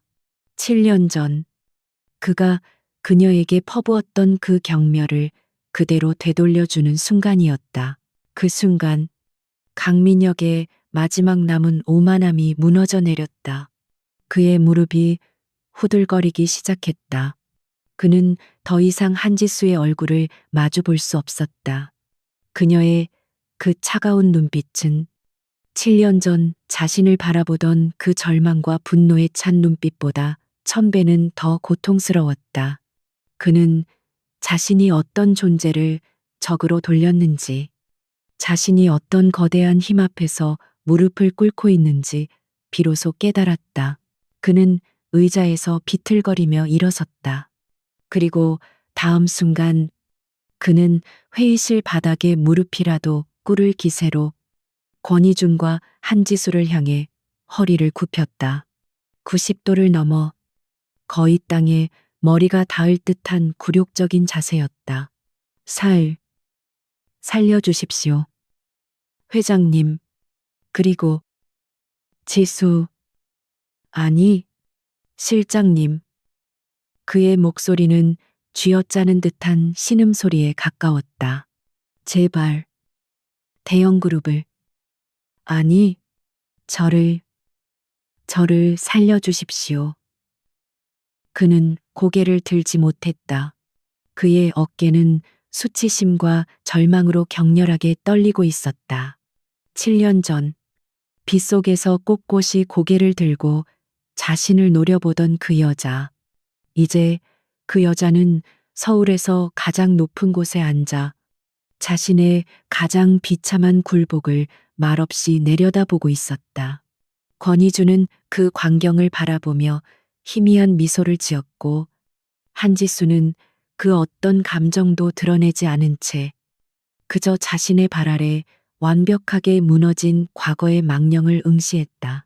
강민혁은 101층의 그 거대한 회의실에 얼마나 오랫동안 혼자 남아 있었는지 몰랐다. 한지수와 권희준이 떠난 후 방 안의 공기는 마치 진공 상태처럼 그를 짓눌렀다. 그의 땀에 젖은 슈트는 몸에 차갑게 달라붙었고 약혼녀라는 단어는 그의 뇌리에서 망령처럼 떠나지 않았다. 그는 모든 것을 잃었다. 아니, 잃을 것이 확정되었다. 그는 자신이 7년 전 한낱 가난한 여대생이라고 경멸했던 그 존재가 사실은 자신이 평생 오르려 했던 그 거대한 성의 주인이었다는 것을 깨달았다. 그의 오만함은 완벽하게 산산조각 났다. 하지만 절망의 가장 깊은 곳에서 마지막 남은 비이성적인 희망이 고개를 들었다. 아니야, 지수도. 지수도 분명 나를 사랑했었어. 이건 분명 권희준 그놈의 계략일 거야. 그는 비틀거리며 일어섰다. 이대로 무너질 수는 없었다. 그는 한지수를 만나야 했다. 단둘이 권희준이 없는 곳에서 그는 그녀에게 매달려야 했다. 과거의 사랑, 그들이 함께했던 시간들, 그것이 비록 7년 전의 일이라 할지라도 그녀의 마음속 어딘가에 작은 불씨라도 남아있기를 바라야 했다. 그는 마지막 남은 지푸라기라도 잡는 심정으로 회의실 문을 박차고 나갔다. 그는 미친 사람처럼 복도를 질주했다. 엘리베이터 홀에 도착했을 때 권희준과 한지수의 모습은 보이지 않았다. 잠깐 그는 CEO 전용 엘리베이터 버튼을 미친 듯이 눌러댔지만 101층의 보안 시스템은 그에게 응답하지 않았다. 그는 비서 데스크로 달려갔다. 한지수 실장님, 한 실장님, 어디 계십니까? 제발. 만나게 해 주십시오. 비서는 기계적인 표정으로 그를 제지했다. 강 부회장님, 미팅은 종료되었습니다. 한 실장님은 다음 일정이 있으십니다. 하지만 강민혁은 물러서지 않았다. 그는 경비원들이 다가오는 것을 보고 마지막 수단으로 지하 주차장으로 향하는 비상계단 쪽으로 몸을 돌렸다. 그녀가 퇴근한다면 분명 그곳을 지나칠 터였다. 그는 이성을 잃고 계단을 굴러 내려갔다. 얼마나 기다렸을까? 지하 2층, 에이펙스 임원 전용 주차구역. 강민혁은 기둥 뒤에 숨어 숨을 헐떡였다. 그때 또각거리는 하이힐 소리와 함께 익숙한 실루엣이 나타났다. 한지수였다. 그녀는 혼자였다. 그녀는 자신의 검은색 마이바흐 차량으로 향하고 있었다. 강민혁은 마지막 힘을 쥐었자 그녀의 앞을 가로막았다. 지수야. 한지수는 놀라지 않았다. 그녀는 마치 그가 거기 있을 줄 알았다는 듯이, 혹은 길가에 성가신 장애물을 만난 듯이 차가운 표정으로 멈춰섰다. 비키시죠. 강 부회장. 더 이상 당신과 나눌 이야기는 없습니다. 그녀의 목소리는 주차장의 서늘한 공기 속에서 그 어떤 감정도 담고 있지 않았다. 제발, 제발 이러지 마. 지수야. 강민혁은 7년 전 그녀가 자신에게 매달려 주길 바랐던 바로 그 모습으로 그녀 앞에서 무너져 내렸다. 그는 그녀의 바짓가랑이라도 잡을 기세로 무릎을 꿇었다. 내가 잘못했어. 내가 그땐 미쳤었나 봐. 제발 용서해줘. 응, 우리 좋았잖아. 너도 나 사랑했잖아. 제발. 권희준 회장에게, 아니, 이준희에게 말 좀 해줘. 한 번만 기회를 달라고. 그는 눈물 콧물로 범벅이 된 채 그녀에게 애원했다. 내가 다 잘못했어. 그깟 돈이 뭐라고. 내가 너를 버리면 안 되는 거였는데. 지수야, 제발. 과거를 봐서라도. 그는 과거라는 단어에 모든 것을 걸었다. 그것이 그녀의 얼어붙은 심장을 녹일 유일한 열쇠라고 믿었다. 한지수는 자신을 붙잡으려는 그의 손을 차갑게 뿌리쳤다. 그녀는 무릎 꿇은 남자를, 한때 자신이 사랑했던 그 남자를 벌레 보듯 내려다보았다. 그녀의 입가에 7년 만에 처음으로 그를 향한 비웃음이 떠올랐다. 그것은 통쾌함이 아닌 경멸과 연민이 뒤섞인 냉소였다. 과거 그녀가 되물었다. 그 목소리는 너무도 차가워서 강민혁을 그 자리에 얼어붙게 만들었다. 강민혁 씨, 당신은 아직도 상황 파악이 안 되는군요. 그녀는 한 걸음 다가갔다. 당신이 7년 전 빗속에 버린 건 우리의 과거가 아니야. 당신은 당신 자신의 미래를 버린 거야. 당신은 내가 복수심 때문에 이러는 거라고 생각하겠지. 그래서 이렇게 매달리면 내가 마음이 약해질 거라고 믿는 거겠지. 그녀는 고개를 저었다. 착각하지 마. 당신은 나에게 더 이상 복수할 가치조차 없어. 그녀의 말 한마디 한마디는 강민혁의 마지막 희망을 잘라냈다. 내가 오늘 당신을 무너뜨린 건 사적인 감정 때문이 아니야. 그건 비즈니스였어. 지수는 자신의 손목시계를 확인했다. 그녀는 정말로 시간이 없는 사람처럼 보였다. 당신은 무능해. 강민혁, 7년 전에도 그랬고, 지금도 마찬가지야. 당신은 대형 그룹을 맡을 자격이 없었고, 결국 당신의 그 오만함과 무능함이 그룹을 이 지경으로 만든 거야. 에이펙스는 썩은 고기에는 투자하지 않아. 당신이 오늘 내 앞에 무릎 꿇은 건 내가 한지수라서가 아니라 당신이 실패한 경영자이기 때문이야. 이건 내 복수가 아니야. 이건 당신이 자초한 결과일 뿐이지. 그녀는 강민혁의 옆을 지나쳐 자신의 차문을 열었다. 그에게는 더 이상 단 1초도 낭비할 가치가 없었다. 같은 시각, 101층 권희준의 집무실. 그가 한지수를 먼저 내려보낸 후 보안 총괄팀장이 긴급 보고를 올리고 있었다. 회장님, 예상대로였습니다. 강민혁이 미팅 직전 3일 동안 차명계좌 12개를 이용해 대형그룹 주식을 비정상적으로 매입한 정황을 포착했습니다. 팀장이 모니터에 복잡한 자금 흐름도를 띄웠다. 주가를 인위적으로 부양시켜서 우리와의 협상에서 몸값을 높이려 했던 수작입니다. 명백한 시세 조종입니다. 권희준은 차가운 눈으로 그 데이터를 바라보았다. 그는 강민혁 같은 부류의 인간들이 궁지에 몰리면 어떤 짓을 할지 정확히 예측하고 있었다. 그가 미팅을 수락한 것은 단순히 지수의 과거 때문만은 아니었다. 그는 강민혁이 스스로 무덤을 파도록 유도한 것이다. 잘했어. 이준이 짧게 말했다. 수집한 모든 증거. 지금 즉시 금융감독원 특별조사팀으로 넘겨. 우리 법무팀 이름으로 정식 고발장도 접수하고 대형 그룹의 다른 비리 자료들도 전부. 그는 창밖을 내다보았다. 이제 막 한지수의 차가 지하 주차장을 빠져나가는 것이 보였다. 그는 자신의 무전기에 대고 말했다. 보안팀, 지하 2층, 처리해. 강민혁은 떠나는 지수의 차를 망연자실하게 바라보고 있었다. 안 돼. 지수야 가지마. 한지수, 그가 절규하며 차를 향해 손을 뻗는 순간이었다. 그의 양팔이 뒤에서 거칠게 붙잡혔다.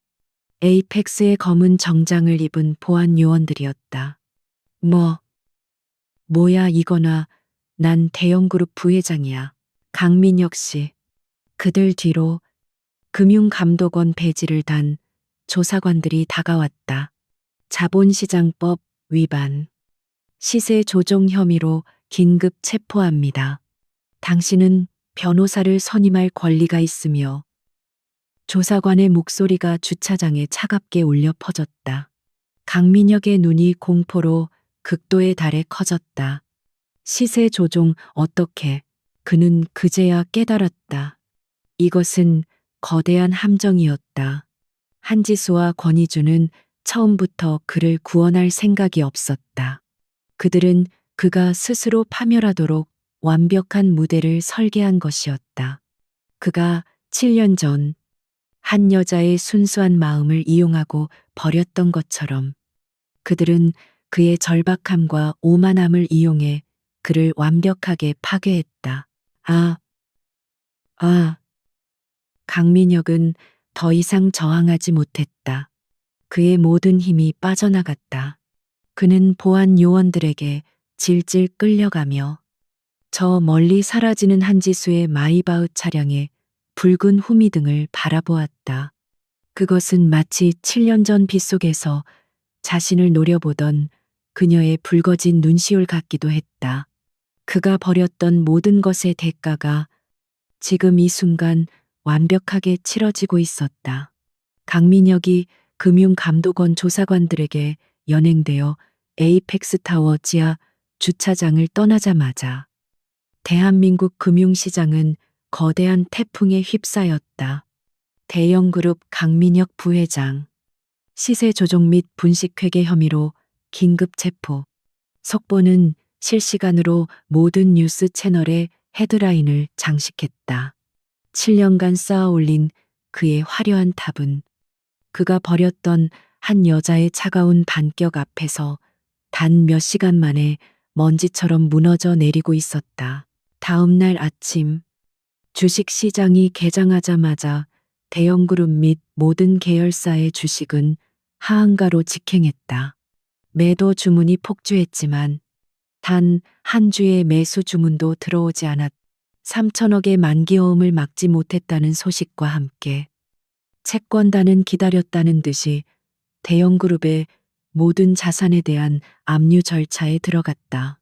그가 UCT라고 불렀던 유령 도시는 신기루처럼 사라졌고 바이오 계열사의 주식은 휴지 조각이 되었다.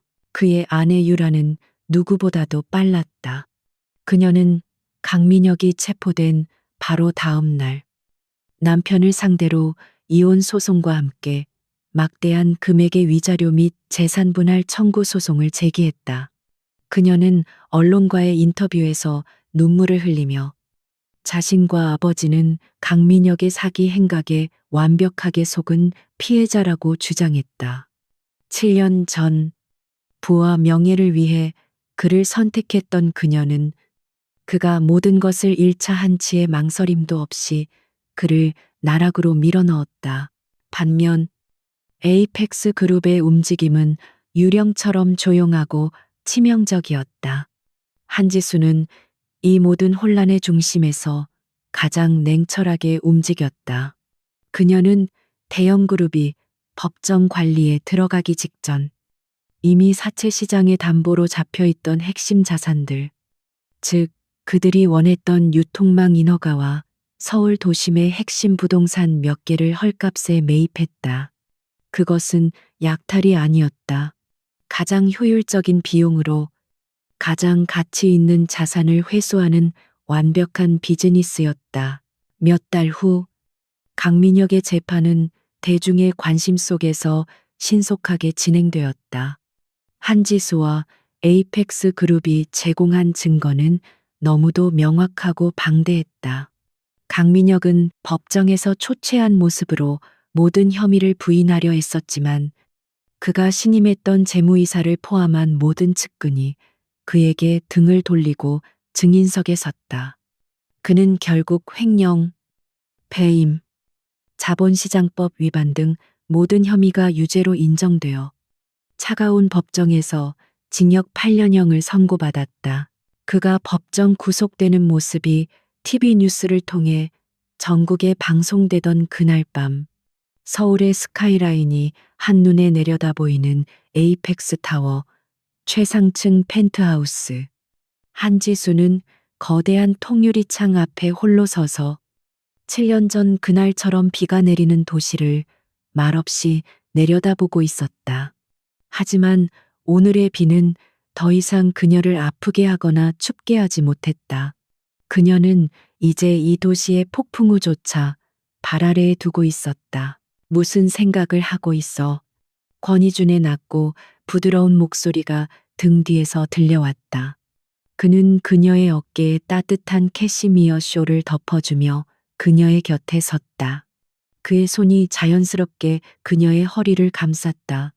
지수는 그에게 편안하게 기대며 창밖을 적시는 빗줄기에서 시선을 떼지 않았다. 그냥 7년 전 생각이 났어요. 저 비가 그때는 온 세상을 무너뜨릴 것처럼 무섭고 차가웠는데 그녀는 고개를 돌려 이준을 바라보았다. 그의 눈에는 승리자의 오만함이 아닌 오직 그녀를 향한 깊은 이해와 따뜻함만이 담겨 있었다. 그가 무너지는 것을 보면 통쾌할 줄 알았어요. 내가 이겼다고 소리치고 싶을 줄 알았죠. 하지만 이상하게도 아무렇지도 않아요. 그녀의 목소리는 지독히도 평온했다. 마치 내 인생과 아무 상관없는 사람의 뉴스를 본 것처럼요. 권희주는 그녀의 뺨을 부드럽게 감싸 쥐었다. 그게 진짜 승리야. 지수야. 그가 조용히 속삭였다. 복수는 상대방을 무너뜨리는 게 아니야. 복수는 그 상대방이 더 이상 내 마음에 그 어떤 파문도 일으키지 못할 만큼 내가 그보다 훨씬 더 거대하고 단단해지는 거지. 그는 그녀의 이마에 가볍게 입을 맞췄다. 당신은 이미 7년 전 그날 밤 그 남자를 이겼어. 오늘 일어난 일은 그저 늦게 도착한 청구서일 뿐이야. 그의 말에 지수는 지난 7년간 자신을 짓눌러왔던 마지막 응어리가 눈 녹듯 사라지는 것을 느꼈다. 그래, 그녀는 강민혁을 파멸시키기 위해 살아온 것이 아니었다. 그녀는 그저 살아남기 위해, 더 나은 자신이 되기 위해, 그가 경멸했던 가난과 밑바닥에서 벗어나기 위해 발버둥 쳤을 뿐이다. 그리고 그 과정에서 그녀는 자신도 몰랐던 자신의 가치를 발견했고 그 가치를 알아봐주는 유일한 남자를 만났다. 당신은 그녀가 그의 손을 마주 잡았다. 당신은 내가 아무것도 아니었을 때, 모두가 나를 무시할 때, 나를 알아봐줬어요. 만약 당신이 아니었다면 나는 여전히 과거의 망령에 사로잡혀 있었을지도 몰라요. 그녀의 목소리에 처음으로 감사의 떨림이 묻어났다. 그녀는 더 이상 에이펙스의 유령이 아닌 사랑하는 남자 앞에 한 여자. 한지수였다. 이주는 그녀의 손을 들어 손등에 입을 맞췄다. 그의 시선은 그 어떤 MA 계약서보다도 진중하고 깊었다. 착각하지 마. 한 실장. 그는 장난스럽게 그녀의 직함을 불렀다. 당신은 단 한순간도 아무것도 아닌 존재였던 적이 없어. 내가 101층에서 처음 본 건 겁에 질린 지원자가 아니라 이미 모든 전략을 꿰뚫고 있는 지휘관의 눈이었어. 그는 그녀를 끌어안았다. 내가 한 일은 그저 강민혁이라는 어리석은 자가 흙 속에 버려둔 다이아몬드를 주워든 것뿐이야. 그는 자기가 뭘 버렸는지조차 몰랐지. 값을 매길 수 없는 존재를 감히 가난이라는 잣대로 평가하려 했으니까. 그의 말은 7년 전 그녀의 존재를 모욕했던 강민혁의 모든 언어들을 완벽하게 무효화시켰다. 빗줄기가 서서히 잦아들고 있었다. 먹구름이 거친 동쪽 하늘에서 희미하게 여명이 밝아오기 시작했다. 두 사람은 아무 말 없이 그 거대한 도시가 잠에서 깨어나는 풍경을 바라보았다. 지독하게 길고 어두웠던 밤이 지나고 마침내 한강 위로 붉은 태양이 솟아올랐다. 그 찬란한 빛이 펜트하우스 안으로 쏟아져 들어와 두 사람의 모습을 황금빛으로 물들였다. 지수는 더 이상 7년 전 빗속의 소녀가 아니었다.